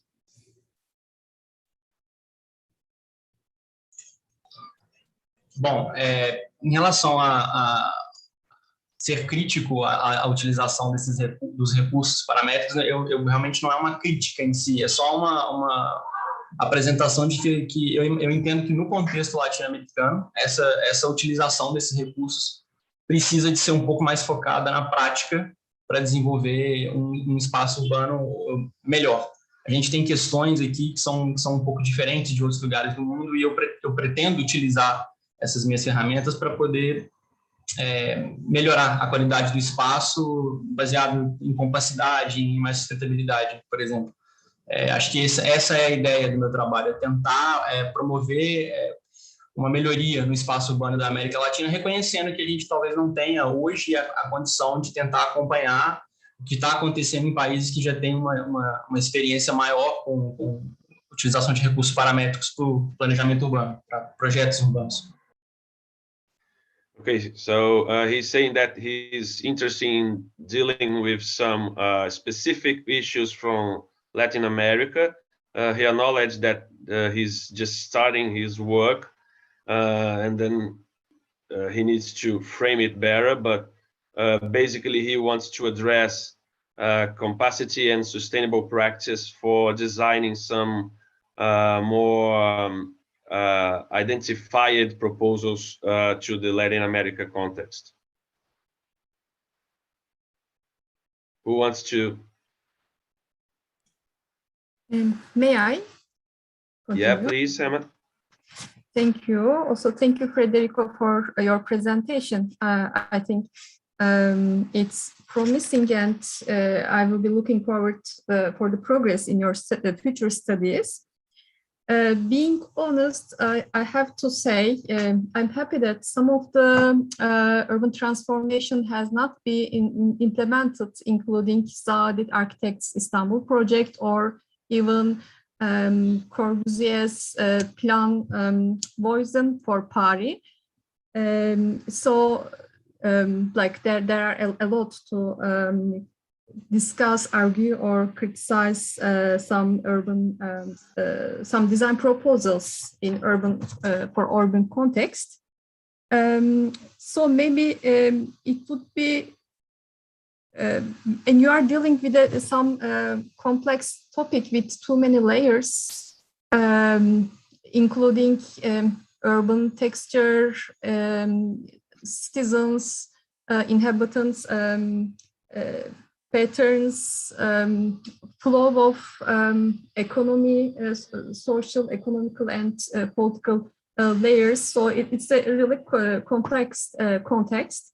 It would be great to clarify some maybe qualities for yourself, like a kind of, are you looking for some objective lens to evaluate the transformation or urban design proposals? Objective lens or a critical point of view to assess these new design proposals? Or do you have more qualities like you mentioned the vocabulary? Maybe even looking with one or two lenses would generate very valuable new information in your case. Or let's say what to keep, what to change, how to provide a common framework for assessment. We'll need maybe some qualities to narrow down the scope. And if I were you, I wouldn't be afraid neglecting some important issues behind. Just like go ahead, I would say. Thank you. Agradeço o comentário. Realmente, eu realmente estou buscando, nesse momento, algumas métricas e possibilidades de abordar o espaço, porque a minha ideia realmente é tentar mostrar de uma forma objetiva o que pode ser mais interessante. De repente, é mais interessante intervir aqui do que ali. Esse lugar tem mais potencial para ser densificado, tem mais oportunidades para você fazer um equilíbrio de usos, introduzir novos usos. É uma região mais caminhável, tem mais suporte para pedestres, esse tipo de relação. Essa é a minha ideia de potencial de transformação, é avaliar esse tipo de aspecto dentro do espaço urbano. Okay, so he's saying that he's still looking for some specific metrics to address and to develop an approach to find more suitable areas for intervene. So his main idea is to put together a couple of these metrics and then try to find where he should work or where should planners work, and to choose these areas from a given city or an urban area. I guess it's basically that. Okay, may I continue? Please. Yeah. When you were talking about integration of approaches and then continued to the details, I said, okay, but what do you actually integrate? Where from? What is happening in the integration process? Because at the end, we are still having too many layers, like Sema said, and now we are talking about a matrix. So, and yeah, of course, I understand that it needs to be narrowed down. I mean, the PG usually opens very widely and then it's narrowed down. And then, okay, hopefully the candidate is able to have even a wider view than at the beginning, because there is a danger in narrowing down. And you can stay in your own cave then without seeing the purpose anymore. So maybe this integration you are thinking about, but I have a feeling that you are not there yet, is the way out. So that you don't need to narrow down too much to keep the complexity alive. This is just, you know, a suggestion. But okay, my question is, how do you imagine this integration? Integration of approaches. Essa é a ideia do trabalho, é criar framework computacional, um conjunto de ferramentas que eu ainda estou analisando dentro de qual plataforma que vai ser, para que esse framework possa me permitir associar essas diversas métricas, esses diversos índices para poder avaliar o espaço urbano. Uma vez feito isso, eu também imagino que eu consigo analisar o potencial de uma área, quando eu conseguir integrar diversos índices dentro de fluxo computacional, né? And he's saying that he imagines a computational framework that enables putting together a list or a set of different metrics. And so once he's able to deal with these different metrics, he can choose from different areas which would be the best or the most suitable one to address and to intervene. But where is integration there? This is about choosing. This is about collecting and choosing. Where is integration? What is integrated? This is overlaying, not integrating yet. So when and how integration happens? Talvez ainda não esteja tão claro para todos, e inclusive para mim, como eu estou para começar a etapa experimental, mas eu imagino a integração como uma possibilidade de você analisar e fazer uma análise multicritério após estudar uma área urbana, por exemplo. É pegar e ver, pô, eu tenho essa possibilidade de adensar e tenho essa possibilidade de introduzir caminhabilidade, enfim, diversas possibilidades e uma análise multicritério para tentar integrar diversas abordagens. Mas eu concordo que o trabalho ainda precisa de ser mais recortado e definir melhor essas questões. Okay, so he's recognizing that there's still a lot of improvement to be done, but at the same time, he believes that he will be able to put these multi-criteria together and then develop some approach for dealing with that. And I don't know, comparing different areas, as he said. Okay, thank you. Okay, guys, so let's move to our last presentation. Then we have just a quick moment of discussion and then our conclusion of the workshop. So please, Yotungjin, introduce yourself. Okay. Hello, can you hear me? Yeah. Okay, my name is Yutong, and it is great pleasure for me to be here. And I'm a student. I'm studying Wellington Faculty of Architecture and Design Innovation. And my field of study is design heritage and digital representation and visualization. Okay.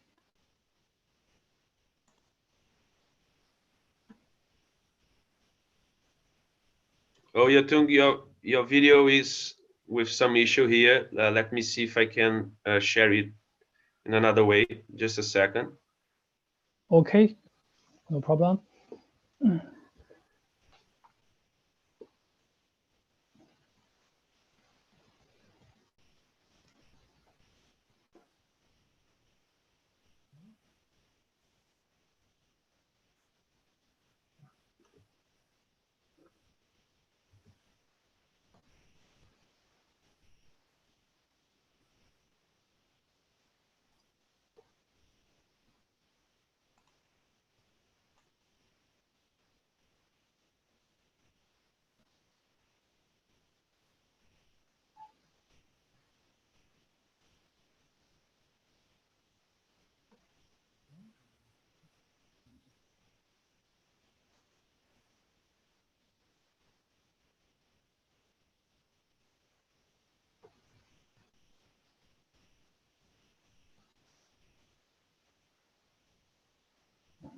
Well, I can hear.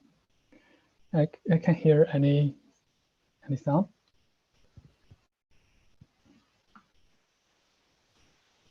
Sorry, can you hear? Yeah, I can hear, but the video is video without.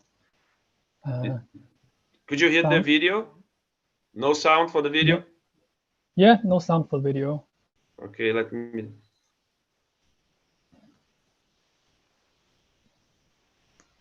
Let's try again. Okay.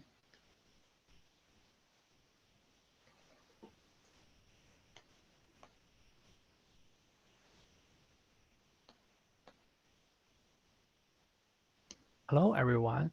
My name is Yu. What about now? I'm a candidate Now, PhD yeah. student from Perfect. Victoria University of Wellington. And my supervisor is Professor Mark Ardo-Schnabel. My research title is Meditating Pure Land of Bliss. This is research that is preservation of the digital heritage of Buddhism. You know, the Buddhism has been introduced to China since the Han Dynasty and has now become an integral part of Chinese culture. The earliest sutra were written about 2,500 years ago to record and pass on the thought of Buddha Shakyamuni to future generation. And if the sutra is an interpretation of Buddhist thought from oral to text form, then the sutra illustration is a further interpretation from words to dimensional graphic. In other words, sutra illustration is the use of images to interpret the certain ideological content of sutra. Yeah. Next, we can see that is painting of sutra on contemplation of Amitaya. This, this is one of the most representative of many cave painting in China. I choose this painting because the scene in main painting include a large number of mission buildings and Buddhist implements in grand setting. Other reason is that the left side of the painting describes a person reaching a certain spiritual level through observation and reflection, which is very interesting research about exploring the relationship between the scenery world and the spiritual world in virtual environment. And then this is a diagram of Buddhist through Buddhist thought being transmitted through different mediums. We can start with the bubble on the left, where it is started as the cognition of Buddha, then passed down through oral discussion, then transformed into sutra by the followers in words, and then transformed into painting by ancients in graphic form. And next, I will use the virtual environment to visualize the paintings in 3 dimensions. And in the future, there may be new and different mediums that is more multisensory and more immersive. Each transformation is an reinterpretation of Buddhist thoughts, and the ultimate aim is whether it is possible to create an authentic representation and to match the original cognition conveyed by medium. Then you can see the 3 orange arrows. The 3 orange arrows in diagram are what I need to do, and that correspond to following the 3 objectives, which are also my research goals. And then this is my research goals and research question. Both of them can divide into 2 parts. One is about the tangible technology aspect, which is to spatialize the sutra and mapping in a virtual environment. The other is intangible aspect, using virtual environment to simulate and narrate Buddhist thought and try to channel the user's spiritual world and to explore the connection between the senses and cognition in virtual environment. Here is my research methodology. Starting with the basic research, in which I will combine the tangible and intangible information from the sutra and the sutra illustration to create an authentic virtual scene. And then is the case study. The functions of my VR system were then developed by analyzing different existing cases. Then comes the digital interpretation stage, which is divided into 2 main stages, modeling and narrative. This is not enough to spatialize 2-dimensional objects, but also to simulate and narrate Buddhist idea and rituals. After completing the VR system, experiments need to be conducted, and the user's experimental data should be tracked to answer the research question and whether the research goals have been met by collecting post-use questionnaires and analyzing the data. And then this is the final discussion. This is in research.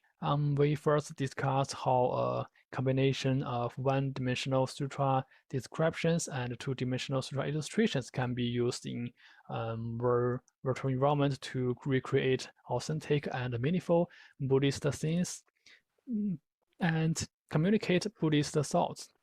And then we also discuss how successful our VR environment can offer participant immersive that goes beyond the virtual simulation. Here we also discuss whether the VR environment could trigger meaningful scenery feelings and evoke a spiritual connection to the sutra. Okay, that is all. Thanks for listening.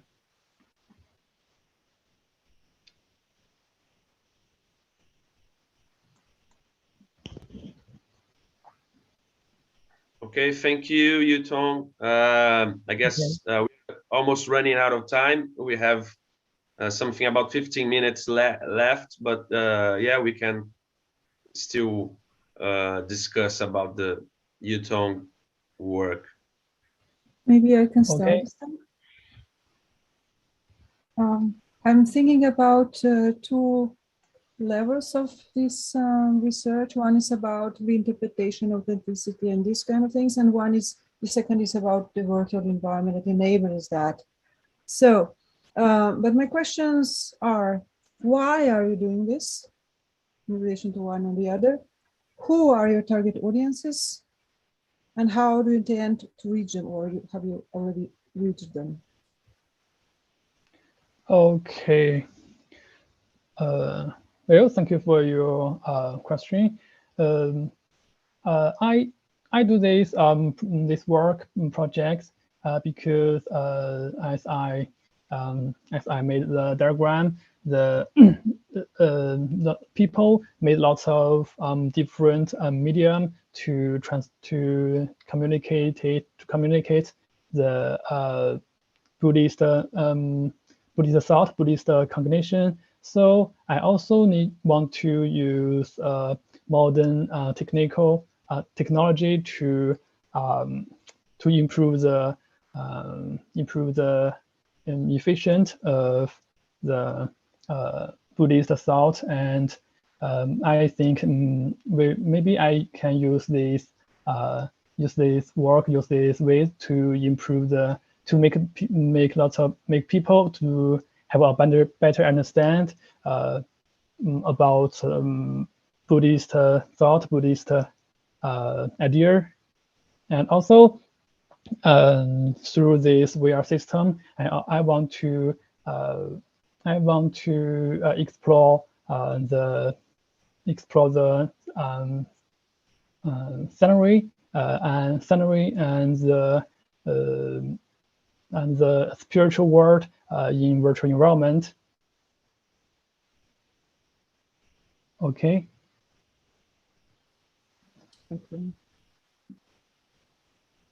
Okay, any further questions? Yes, thanks, Yutong. I think this is a very interesting topic, as being in Asia. However, it comes as a very strange marriage to many to kind of take VR and then try to offer new experience.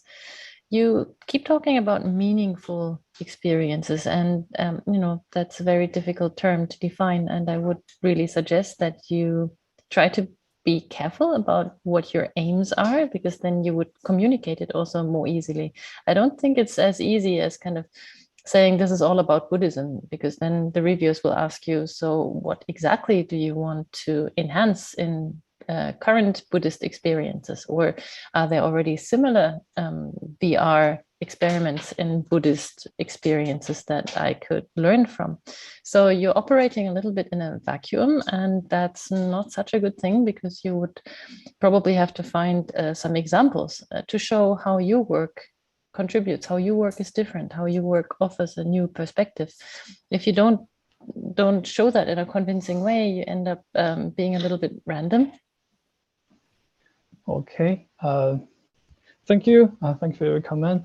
I will explain what's different about my VR system with other mediums. I think now we have some medium to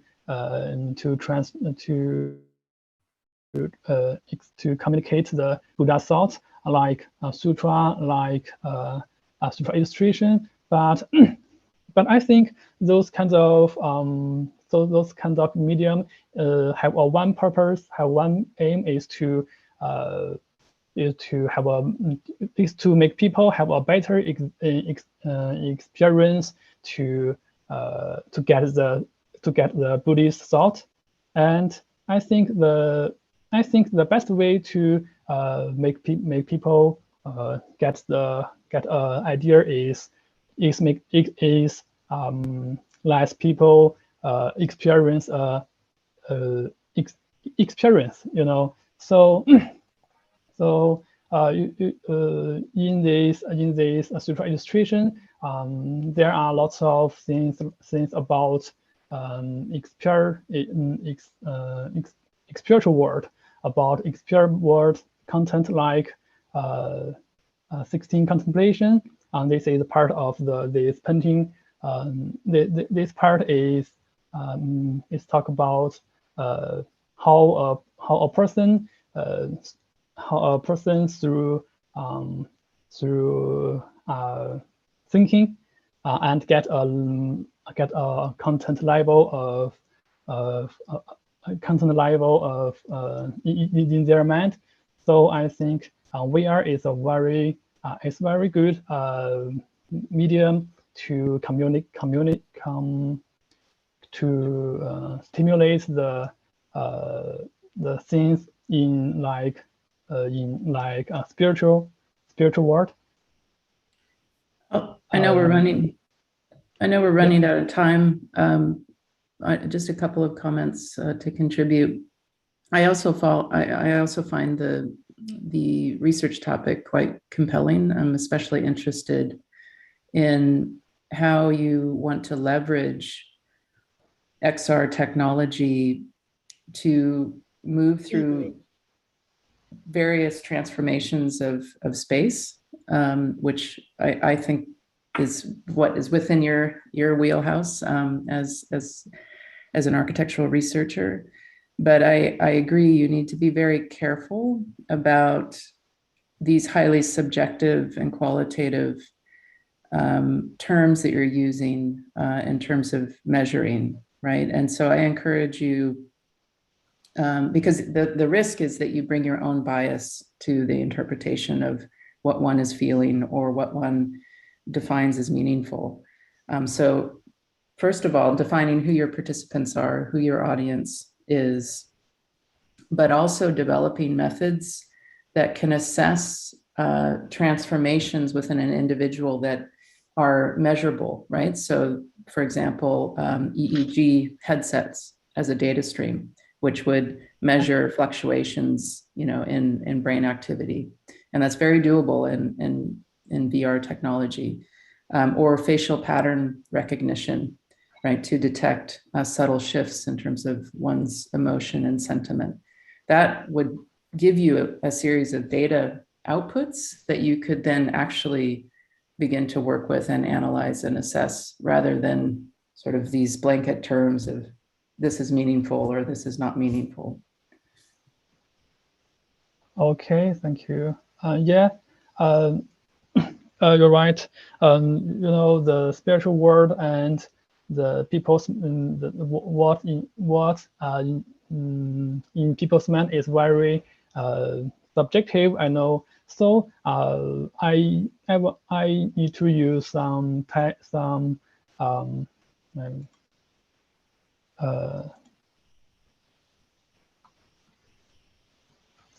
ways, track the people's movement, track the people's physical data, and to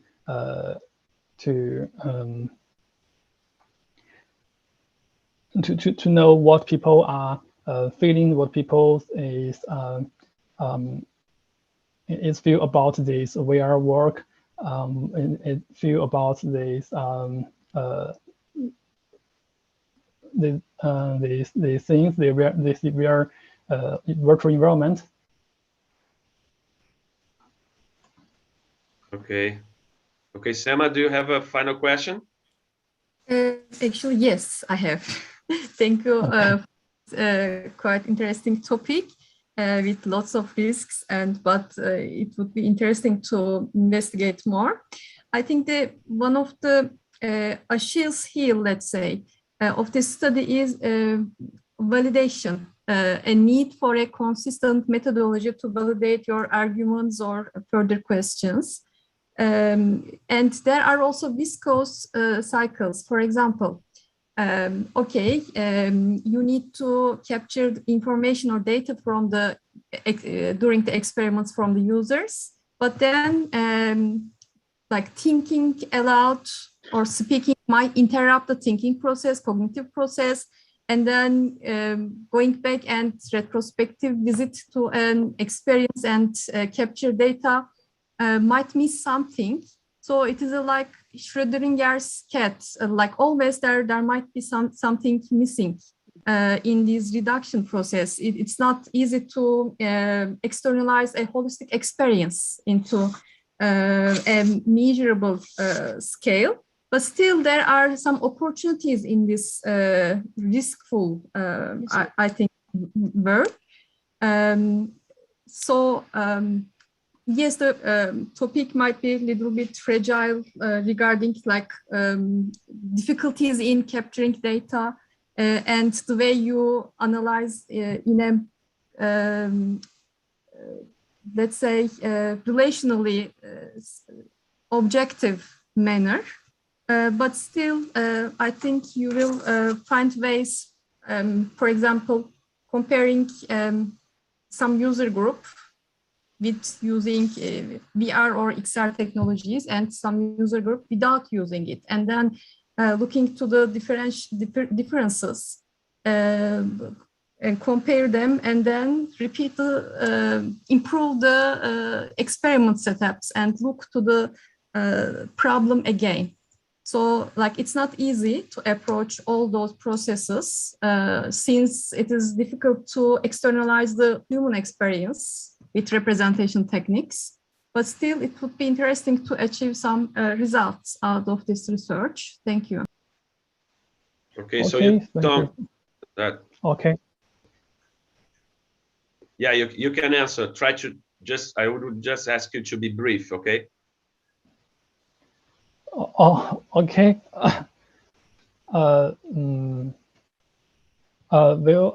Thank you for your cooperation. I think, yeah, this is very important for people group, and I also need to make some design some examination to different people who are use VR and who without VR, and I also need want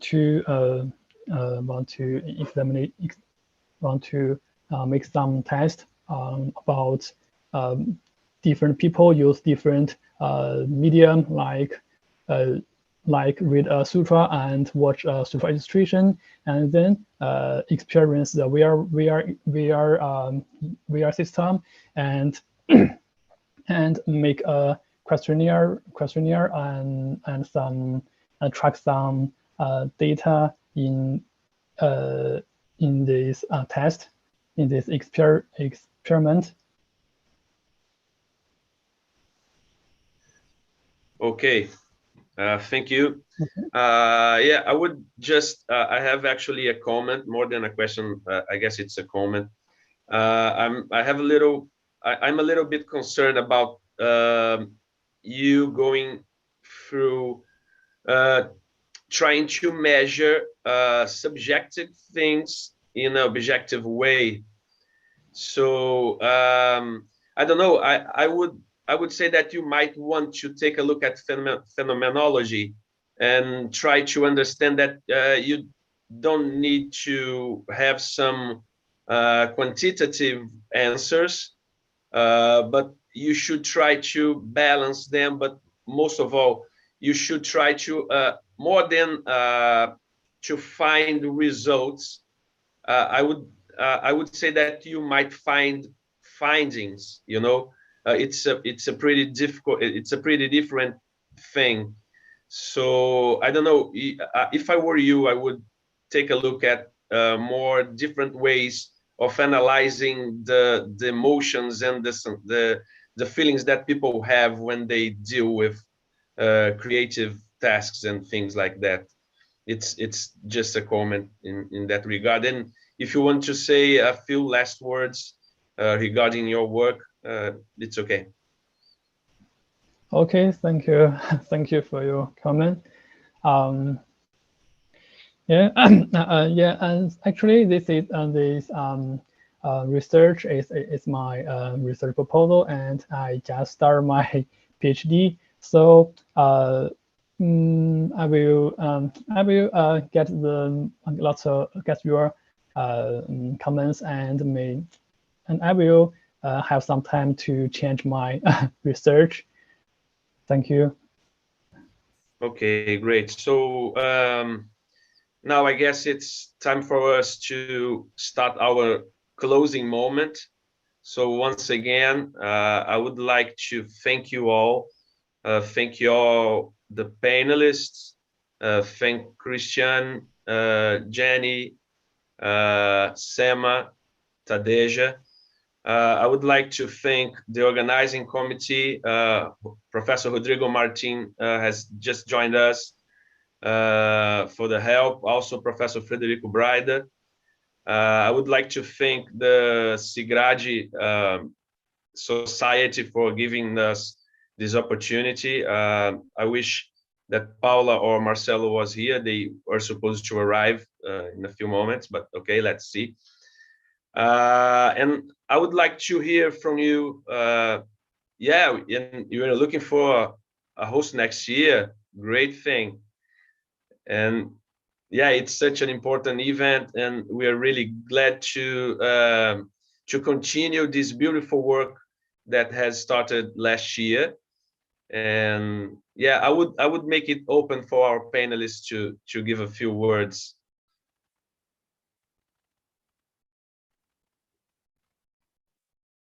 Thank you, Fernando, for the whole organization and the great run up and great website, great everything. And thank you for all the presenters. Many of them are not here today anymore, but this event is really special because it brings together all of us from our different sister organizations. And I believe that's really, really useful.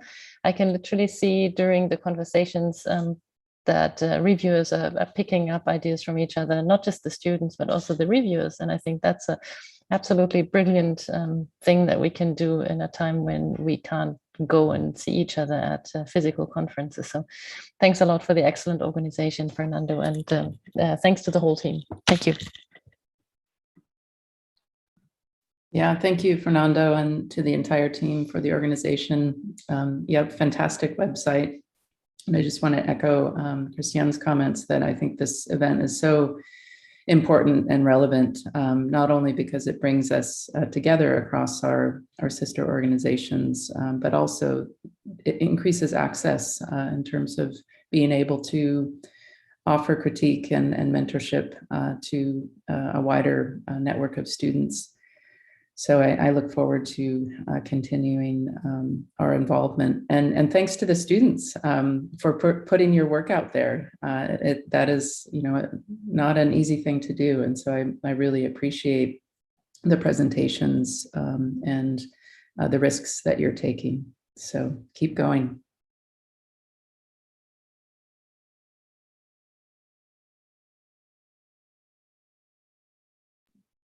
Okay. Well, I think I can just join this celebrative moment and thank you all for contributing to this. I'm also thinking about the impact we are making in our, let's say, local situations, let's say local, European, North American, in that sense, local, at the level of the sister organizations, and on the integration we are making. So there are two different things. So what happened when we started this series was that, okay, in some cases there was a PhD workshop present with a long-standing tradition. Maybe we did it in a different way, and then we discussed what could bring us together. How can we do that together? And this brought a new format again, and then this format and the way we learn from each other impacts back to our, let's say, local situations. But I'm really glad that it also brings this integrative moment, so that we have a kind of an umbrella situation on top of CAADRIA, on top of maybe other bilateral things, on top of IJAC. This is, I think, an important level where we really take care about, let's say, the youngest generation, but also we enable a little bit older ones to train as supervisors, as evaluators, etc. So it's a joint learning moment in the area of architecture, let's say, computing at the world level. That's why I see this as a very important new trajectory of the togetherness of the sister organizations. Thank you.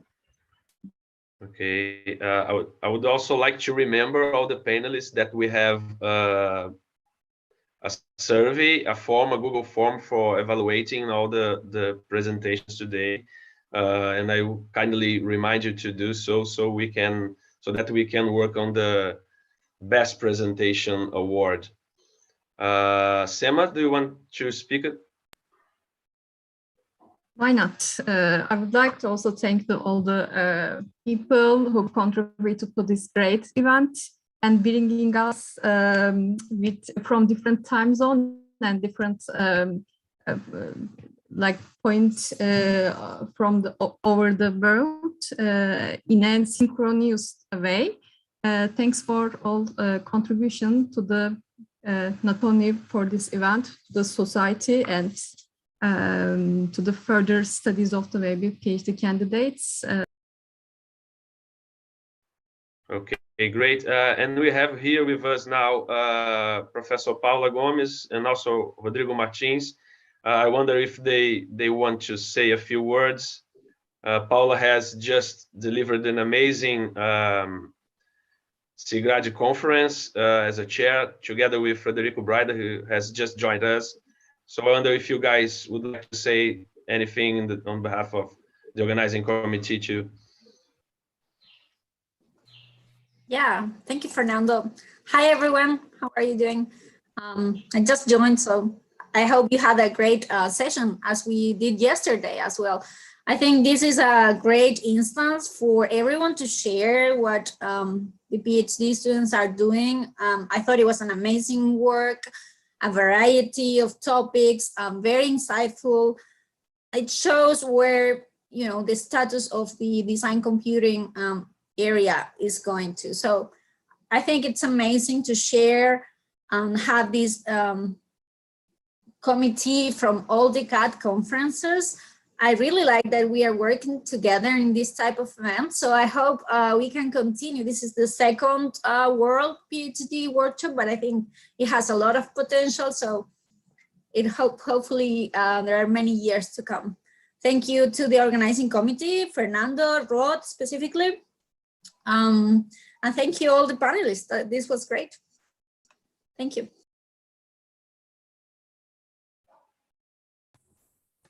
Well, I just want to say that, well, thank you all. And for the students, especially, you know, the PhD thesis is about focus, it's about being precise, but also it's about nurturing something. And most importantly, it's also about caring about yourself. So take care. And enjoy the ride. Said that. Okay, great. Fred? Yes, hi. I just want to thank you and congratulate all PhD candidates. It was wonderful, the second World PhD workshop. And congratulations and thank you também to Fernando for the organization.